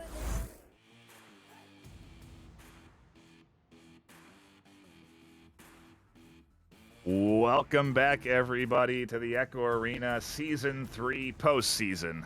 My name is Nightfire with 2 E's, joined by 1UC, and we have ourselves a very interesting matchup that we're going to be hopping into in just a few minutes. We certainly do. It's Ethereal against Anomaly. A bit of a grudge match here, ranked 7th and 8th coming into, rather, at the end of the Masters season. But finals, that all does not mean anything, as this is the lower bracket. So the winner of this game moves on. The loser goes home empty-handed, and that's the end of their journey here today.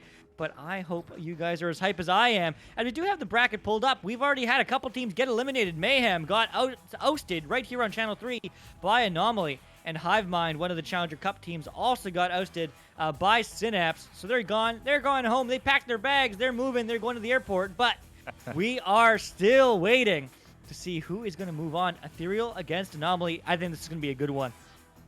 Oh yeah, certainly an exciting time, and again, always important to harp on when you're in this elimination bracket right now, when you're down to your last life, the pressure really starts to pile on.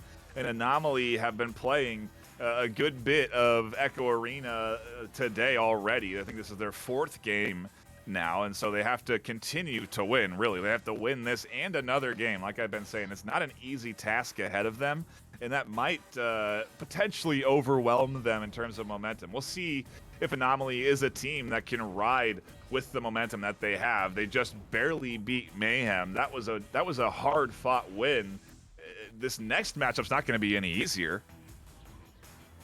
It certainly won't. It is worth noting, I don't know the exact score, actually, it might be in here. Yeah, so 4 Kings Ethereal, it was a close matchup in the second round. So the first round, 4 Kings won 16-5. In the second round, Ethereal won 11-9.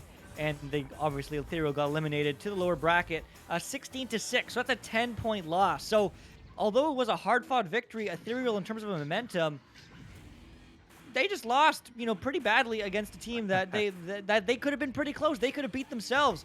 Anomaly, though, a win's a win. That's momentum, and we certainly will see how that mental game does play out here, in this second round of the losers bracket, because this is the 3rd game of Anomaly. This is the 3rd game of Ethereal. Both these teams have been playing as much as humanly possible, and I don't know. Time will tell, but it certainly is good for both these teams to kind of have a bit of a break here as we are waiting for one of the players to come back. Yep, just waiting for this lobby to fill in, and I suppose while we're all here hanging out, it's a moment to shout out the folks that have been chilling in chat. I see Swag War, Gear Grinder, Original VR, A to the K, Super Buddy, B-Love, Malorel. Appreciate you all for hanging out here over on VRML 3 while we do wait for this action to kick off. There is other games live. You can also be tuning into VR Master League. Twitch.tv/VR Master League has games, as well as Echo Arena _VRML2. So a lot of action to be tuning into. It does look like we do have our 4th from Anomaly back in lobby, and so the action also should be breaking out here any moment. But again, these elimination rounds are so hype. It's such a big question mark, and especially when like you were saying, when you get into this postseason, it's anyone's game. Just because your rank is 7, 8, 9, 10, it really truly means nothing. If you come in and beat a team out, it's just that you came in and beat the team out. So we'll see if Anomaly can, like they've been doing, continue to win, or if we'll have a comeback here from Ethereal and they can continue on in their season as we dive into the first joust of the day.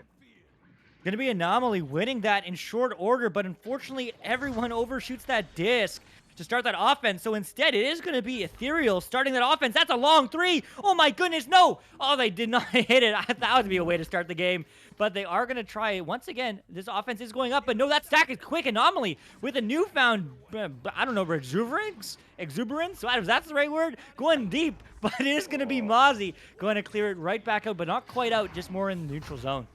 Yeah, and again, they're climbing the ladder, so to speak, so they may find here that these goals, these shots that they were making last series are not going to go in here, as a great snag there leads into an attack coming in from Ethereal. The crawling on the bottom of the floor to allow time for his team to set up. There's a great pass to the bottom of the zone. The shot on goal goes just a bit wide, dings off of the corner, and they stay in this. A quick stack push comes in, an open goal. Three goes just missed by Anomaly. And both these teams, multiple opportunities. No one's finding the back of the net yet. However, Acorn is walking in, walking up, and walking down. As that pass is good. No, I jinxed it maybe, as it's going to get stolen, and stolen right back. Single shot. That shot is good, going all the way downfield into the hands of his teammates, and that's another post! These teams are feeling the pressure, feeling that three-game grind, as it is going to go back and forth, and now the disc just floating free. Yep, the stack battle comes in. A bit of a brawling for dispossession. Does get a nice pass to the bottom of the zone and then quickly passed back out. Not exactly an on-point pass either. Gives an opportunity for the defense to get themselves into a position. There's a pass that goes missed just a bit wide. Quickly punished and capitalized on by the Anomaly defense. A very quick stack and clear comes in from the tunnel. Chaco's looking for an opportunity onto the goal. He can't quite find it, so he gets the rest of his team to help him out. Big Bot, right behind two of his teammates, finds the two. Big Bot is going to break the score. 0-0-2-0 now Anomaly. Still, 2 minutes in. That took a long time. Both these teams very evenly matched. Low scoring from what we've seen so far all day in EU and NA. But now it is going to be Ethereal with the joust advantage. They're just going to reset, buy some time, buy some space. They're going to set up to play their game, but that's not going to work out. That's going to be a bounce shot. Hits the post, though. Oh, Chocolate is setting up, going for the cross pass, but single shot will be there to deny it, as it is going to go back into the hands of Anomaly, but no, going to get turned over, as now it's going to be Ethereal looking to set up their offense. And you really got to watch these games with a magnifying glass, simply because of all of the quick intricacies that are happening in every little play. The defensive dive outs to stop goals, the good passes, the good crosses, the dusties that are getting put up here. A lot of work coming in from both of these teams to move this disc through the defensive zone. And as I say that, a good bit of passing comes in here to set up, again, the offense for the attack. There is a missed pass that goes just a bit wide, and any sort of mistake at this level does get punished, and it's full cleared out by Acorn. It certainly is the case. It's going to be a 2-on-2 now, 3-on-2. Numbers are on Anomaly's favor. They're going to go for the cut. They're going to go for the casual shot in. 2 points in the board. 4-0 Anomaly. Ethereal trying to break the silence. Yeah, a really good bit of trio teamwork there. It looked easy and cool, but that was because it was calculated. You saw the pass up to the back of the zone and the dive in from their third player there forces the goalie to shift out and open up a pocket to take that two. Really good job, again, from Anomaly to work the defense to get the opportunities they need. Here's another good intercept in the midfield. An attempted setup, an attempted pass to the back of the zone. Does keep it in Anomaly's hands, and a fantastic cross to Acorn with a nice little slap. Puts another 2 on the board for Anomaly. Yeah, I mean, Anomaly's looking good, and that's worth saying. It's worth mentioning again. Ethereal's coming off a disappointing loss. Anomaly's coming off a win. Momentum is so important in this game. Ethereal needs to get that mental reset and get some points on the board, because dare I say, they are the crowd favorite coming to this matchup. But Anomaly doesn't care about any of that. They're looking good. That's another mistake. That's another punishment from Anomaly. They're going to take 3. 9-0. Anomaly have a commanding lead. Only 6.5 minutes, or 5 minutes in this game. Yeah, really a fantastic start for this Anomaly team to come off of that very hard-earned W, and now really run away with this first round. Can't feel much better than that, but it's not quite over yet. 9 points certainly seems like a lot, but not at this level, not at the master tier. Ethereal, certainly a team capable of coming back in. I think the one thing that's just been hampering them a bit is probably the nerves that are affecting them right now. We're seeing a lot of very close missed passes that are getting quickly punished by Anomaly. It's why Anomaly has the lead in large part, in my opinion. And if they can start connecting their passes, it's going to mean points. There we go. Getting onto the board. And as I say that, a great pass to JL Graham finds themselves a 2, and a great shot, really, to the bottom of the zone. Yeah, it's perfect play from them, buying that time, but also huge shout out to Ethereal's teammates getting the stun, so it was a continued 2-on-1, buying all that time and space for them. They get on the board. Still a bit of a climb for them, 7-point difference, but Anomaly is looking to put more points on the board. Ethereal wants none of that, but that stack's good so far. Drive-by is going to get picked up, though, by Acorn. Acorn gets intercepted by Single Shot. Single Shot with a good clear. Here we go. Yeah, we're going to see that momentum turn, but it's just going to be a waiting game right now. Setting up that offense, 3-on-3, going for that far pass across, or rather 4-on-4. That's never good, but that's going to be crossed. The ball's almost in. I thought that might gently float in the net, but JL Graham is just going to float around, but takes too long as Acorn punishes that. Going to get the clear all the way back down the other way. Yeah, and that pass was right through the heart of Seed Jason. Just missed there on that cross. It could have been another 2 for Ethereal, but they just narrowly avoid a shot on goal. Try to go for an open goal 3 of their own. That one's a bit of an awkward one that goes under the shield, floats back into the zone, into the hands of Ethereal. They're going to continue to apply their pressure, but now they need to connect some good passes. And as I say that, another one right to Graham on the back of the zone finds another 2. They do. 5 points now. I mean, 3 minutes remaining. It's not a tough ask, but based off the pace of this game, it will be close. A 3 would be very, very, very useful now. 2 threes. Ethereal has the lead, but that has to be unanswered to be fair. But Ethereal, Anomaly rather, wants none of that. They want to just score some goals, win this game, and take it to round 2 with their advantage. That pass is going to be good enough. Over to Chocolate. Chocolate getting pressured, though. Great stack defense, but now it's a 2-on-1. It's a 2-on-2, and it's a slam for 2. 11-4. 7-point lead is Anomaly. Yeah, really showing the importance of throwing a very quick pass there. Because of how fast that was, you see the defense reach up to grab, but it's just a touch late on the reaction of where that pass was headed, and it gives Anomaly enough, well, it gets the pass into the hands of who it was going for. A really nice bullet pass there to put Anomaly back onto the board after what was looking like a good comeback structured from Ethereal. A bit of an awkward side clear there. A missed pass, again, getting punished by Anomaly. This time doesn't go in, and Ethereal is very fortunate. Yeah, a bit of a misplay there. Certainly miscommunication. He was right there. As, you know, we all, I mean, at least I saw them sitting on the Geo there. But, hey, they moved up. They didn't call it. That pass wasn't punished. And, in fact, it might work out in their favor as it's now going to be a 2-on-2. The pass across, the shot, it's good. 11-6, breaks the goals differential down to 5. 2 minutes left, though. It's a tough ask. That is a really nice play as well coming in from Mozzie. The very quick transfer to the shot. I mean, the disc is in his left hand. They're reading it off of the left hand, and then suddenly the shot's coming from the right. That throws off the goalie. It throws off the defense. Again, you got to pay attention with a microscope to these plays because there's so much little nuance that goes into them. Yeah, there certainly is, especially at this level. It's all the little things that make the biggest difference. Just like that, everyone misreads the disc, so instead it's going to get picked up by Ethereal, clearing it the other way, but Anomaly will be there, and they're going to go for a long shot? Really? No, that was a maybe aggressive play there for them, looking to extend their lead, but they can take those. They're up 5 points. They can take those risks as they all fly past the disc, though. They're going to try to go for a dribble play, I think. Nope, they're going to just pass it to their teammate. That's going to be a good pass. That's going to be even a better one, but gets taken from their hands, or maybe it was bounced off the head. I'm not quite sure of that, as it is going to go into the hands of Anomaly, who's going to show it all the way down the other way. And that would have been the perfect setup for Ethereal to lock in those two just before they move on. A 3 gets drained in by Anomaly. That secures this round for Anomaly.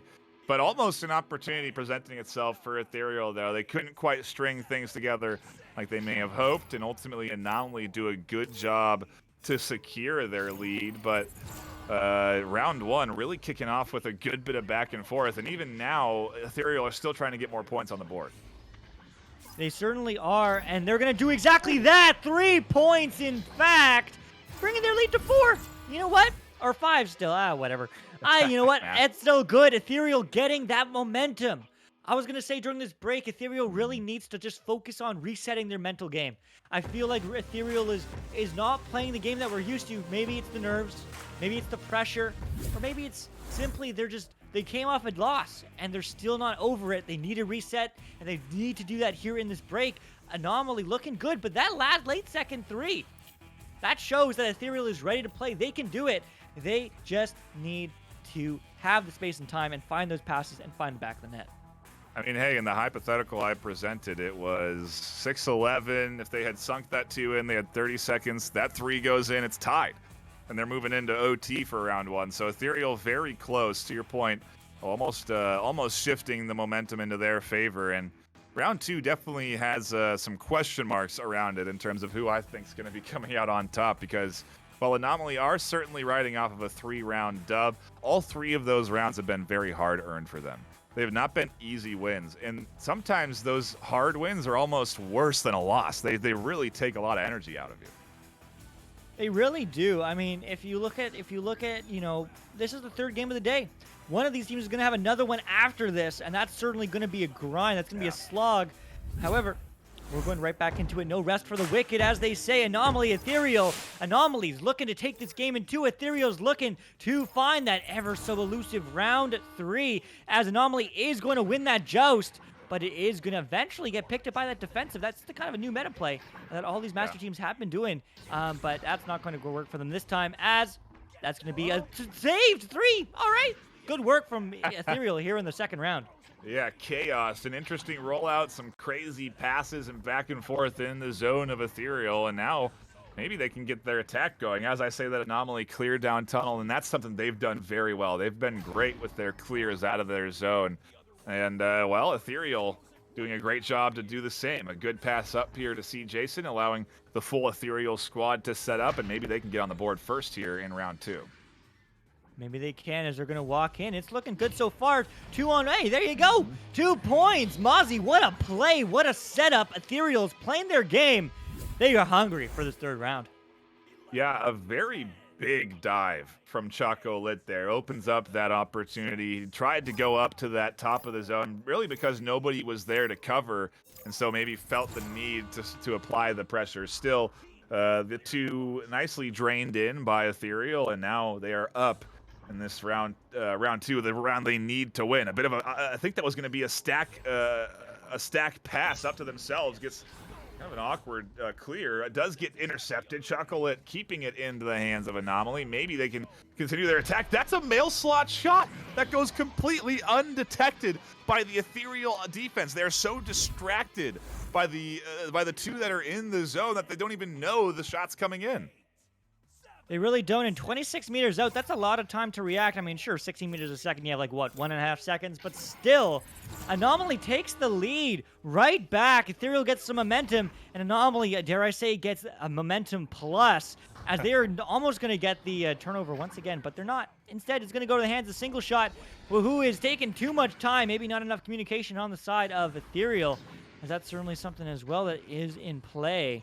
But that's going to just bounce high, bounce wide, bounce time, bounce across to Single Shot. That's not quite an open net, but that's going to be a dinger, and it's going to go right back the other way. Anomaly doesn't let them stop, as they're not going to slam it in. An even better defensive rotation from Ethereal, as they are going to not get the clear, though. This offense is unrelenting. Yeah, I mean, both are truly. Ethereal clearly feeling the pressure here as they do try and go slow on the rollout and play great defense. They're keeping this game close with everything they have, and we'll see how long that lasts. 7 minutes left in round 2, and Ethereal trying to get themselves up on that scoreboard more than they are now. There's a good clear downrange, looking for another shot, but no, can't quite find the opportunity to steal from Acorn. The defense inside the zone, really great coming in from Anomaly. It is really great. In fact, it's going back Oh, I don't know if that was a shot or a clear or a pass. Regardless, it's going to go in the hands of Anomaly, and that's going to work. Sweet Tooth, Chocolate, playing the game. Cut pass. It's a beauty. 3-point lead, 5-2, Anomaly. Yeah, and I mean, hey, why not just keep going to what works? This is what Anomaly have been doing to score against Ethereal. They've had great cross passes with slaps in, really offering limited time for the goalie and defense to react. So I anticipate we'll see more of those setups from Anomaly if they are savvy, if they're reading this in the game. That's hard to do, and a lot of teams do it, but we'll see if Anomaly try and set up for another cross-pass attack if they can get their hands on the disc, because right now Ethereal are on the offense. They certainly are, as the stack defense is coming through, but the stuns are that much more effective as the stack defense almost does its job. But it's just gonna be reset. See Jason here. Haven't heard too much from him so far the last couple rounds, but maybe looking to put some points on the board for his team this time. That's gonna be a bounce pass. That's a good pass. Yeah. That's a cross though. Not finding its mark though. It's gonna get not clear. Not sure if whoever that was on JL Graham on the back line had anything to do with that scuffed pass, but that's going to instead be right back and forth and just back and forth. Mid-game, 5 minutes, 6 minutes left on the clock. Back and forth, back and forth. That's what we want to see all day. But at the end of the day, Anomaly does have a 3-point lead, and they're going to look to extend that. That's going to go down, but ooh, unfortunate bounce as Ethereal looks to turn around. Nearly set up the attack there. Saved by the geometry in the arena, but for how long is the question. This 3-point lead is not something that they can comfortably sit on, as you do see Anomaly trying to get some more points on the board. It has not been easy, as Ethereal do continue to challenge and continue to try and put more up on the board. There was an attempted cross pass with a great defensive stun and another great intercept by Acorn inside the zone. Yeah, I mean, both these teams are on each other's heels. They're not giving them any space whatsoever, and that's good. But we need to tie it up, and they're going to try to do that. No, it's not. It's going to bounce out of the bubble instead. And now, C. Jason looking to reset this play. But I do have to give a kudos to C. Jason and the side of Ethereal for not panicking. They know that there's 4.5 minutes on the clock. They don't have to rush anything. They have the time, even though they don't have the points advantage, and they're going to try to do that, but unfortunately the pass doesn't find its mark, and instead it's going to be Sweet Tooth and his stack partner, Acorn, going all the way downfield. 2 more points, and just like that, it's a 5-point difference. 7-2 Anomaly.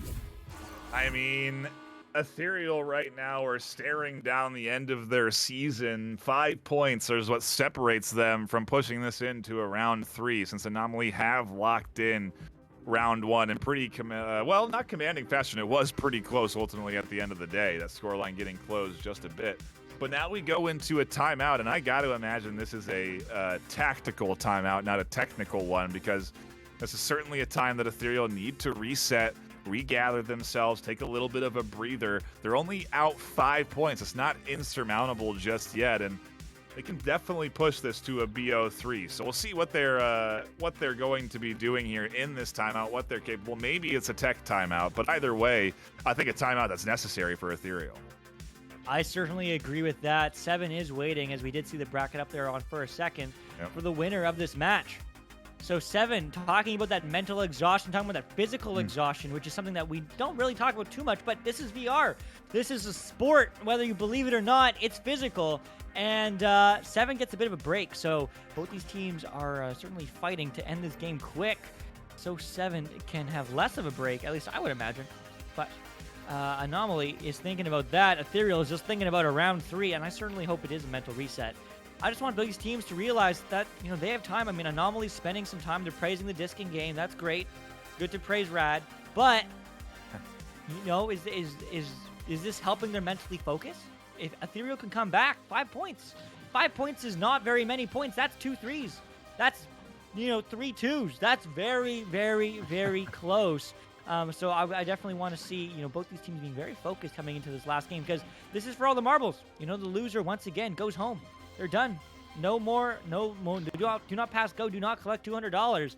As we are just, looks like at least, it will be Ethereal just kind of in spawn and talking through their plays. I don't know what they're saying. I'm not listening. But looks like they are a lot more focused than Anomaly is so far. But time will tell.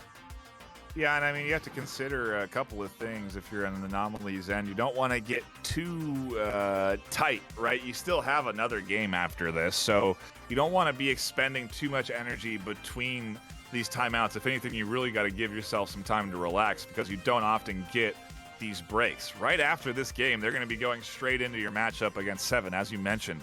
They're not going to have a big break there. So maybe an opportunity for them to really just kind of relax, joke around a little bit around the disc. And I mean, hey, if you're winning by 5 points and you've got that first round in your back pocket, I think it's a little easier to be a little bit more lighthearted. Hey, you know what? Fair enough. Maybe that's just the sweaty tryhard in me, but we are going to get the unpause. 4 minutes on the clock. Anomaly looking to extend their lead. Ethereal looking to break it, as it is going to be Jason dodging around the 2 quick stackers, but he's just waiting. He's letting Anomaly play into them, but he's eventually going to push the issue. Pushing up field. Good passes all the way down. Oh, my goodness. Oh, that's not finding the back of the net, but that is foul. We'll find the hands of Mozzie, who gets the steal, who is just going to reset it to single shot. Yeah, and that was a great rollout. I mean, the open goal 3 presented itself. He just wasn't set up properly around the shield to take that shot, and so he didn't have the right angle to put it off the backboard or into the goal. And now they can't capitalize on pushing up in through the zone. Anomaly have possession. A great back pass and a great save comes in there. I think it might have even dinged off of the corner, but either way, the disc prevented from going in by the defense and then fully cleared back down into Anomaly's zone, into the hands of Mozzie, who's trying to attack with a great cross pass to Jason. Yeah, great cut pass to Jason. 4-7 now. That's what you wanted to see if you're cheering for Ethereal. You wanted to see that tactical pause. I certainly don't think it was technical. And get those points. 3-point differential now. Anomaly getting pressured, as they did miss that open goal a couple times, hitting the post, but they're looking to extend the pressure once again, going for a dribble play, but no, not finding its mark. Instead, it's going to float out slowly. And it's going to be slapped back the other way. Anomaly chasing that down, but both teams are, and it will be Mozzie and Ethereal winning that stack race. Yeah, it's the style here coming in from this Anomaly team right now seems to be reliant on those 2 stacks. And as I say that, a great pass to Big Bot finds an open goal 3. These stacks putting their players into great positions and then ultimately opening up opportunities like that. Anomaly now 10-4. Yeah, I mean, there's not much to say to that one. Big Bot putting in the work. Long 3. Right after Ethereal scores 2. What's better than a 2? It's a 3. And Anomaly is not letting Ethereal get any momentum, any score advantage, as they've extended their 5-point lead to a 6-point lead. Back and forth, back and forth.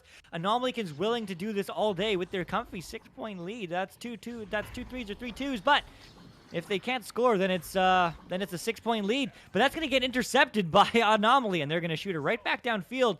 But the stuns are good, so it will be Ethereal picking up and collecting the disc. Yeah, fortunate for them that they're able to get back in time. The clock is ticking down, and right now they need to start scoring a couple of points. A quick pass that doesn't find its mark ticks that clock down just a little bit more, and ultimately this defense, the stacked defense from Anomaly, is disrupting. Oh, well, not enough for the Ethereal offense. Jason with a great read off of that disc floating up to his chest. Waits for it to get a little bit deeper and then slaps it into the goal at almost 90 degrees. Yeah, 4-point game. 1 minute left.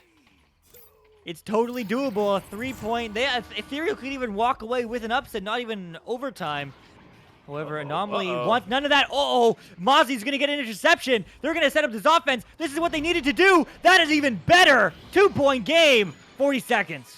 The dream scenario for Ethereal presents itself. A missed pass that floats around into the zone of Anomaly and is quickly punished. Really great reaction for them to grab that disc, quickly set up for the attack and sink in 2. That lead now just 2 points. Technically not even a 1-goal lead. If a 3 gets sunk in, it's game over, but Anomaly are not going to make this easy. The stack and clear in through the tunnel.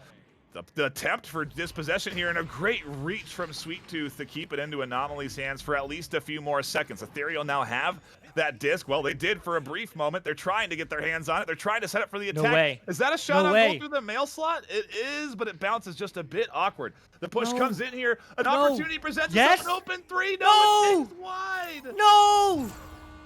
Oh my goodness, what an opportunity. Ethereal could take it to round 3, but instead they lose it in 2. Anomaly, though, walking away with another hard-fought victory. They're still alive. Oh man, Ethereal looks good, but I can't wait to see you next season. And I mean, hey, that's the pressure. That's the textbook example of pressure getting into the gameplay right there.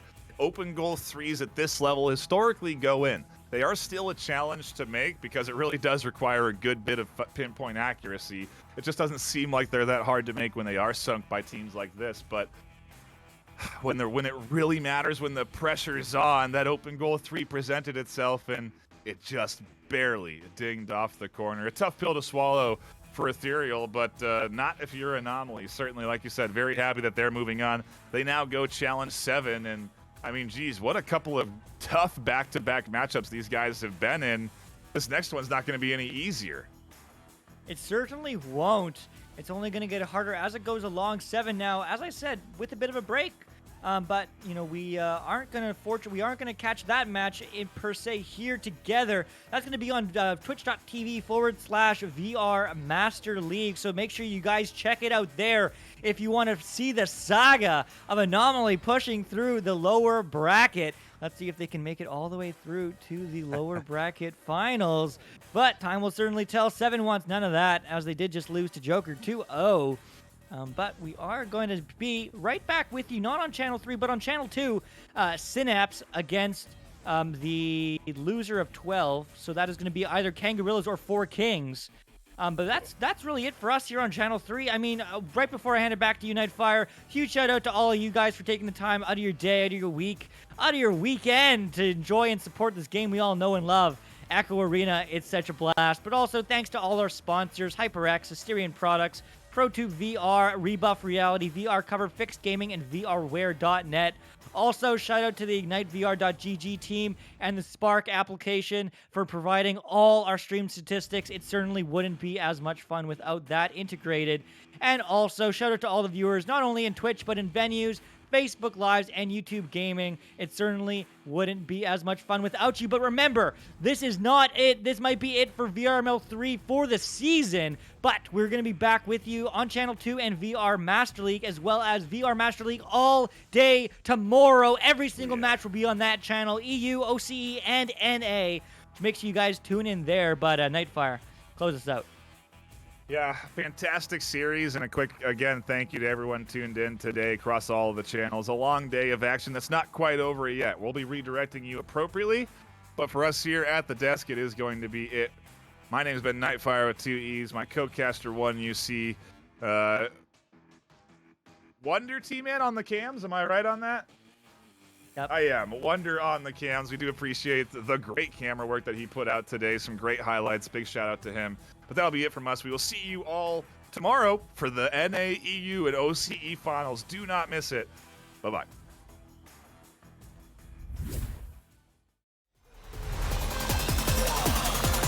And we're underway.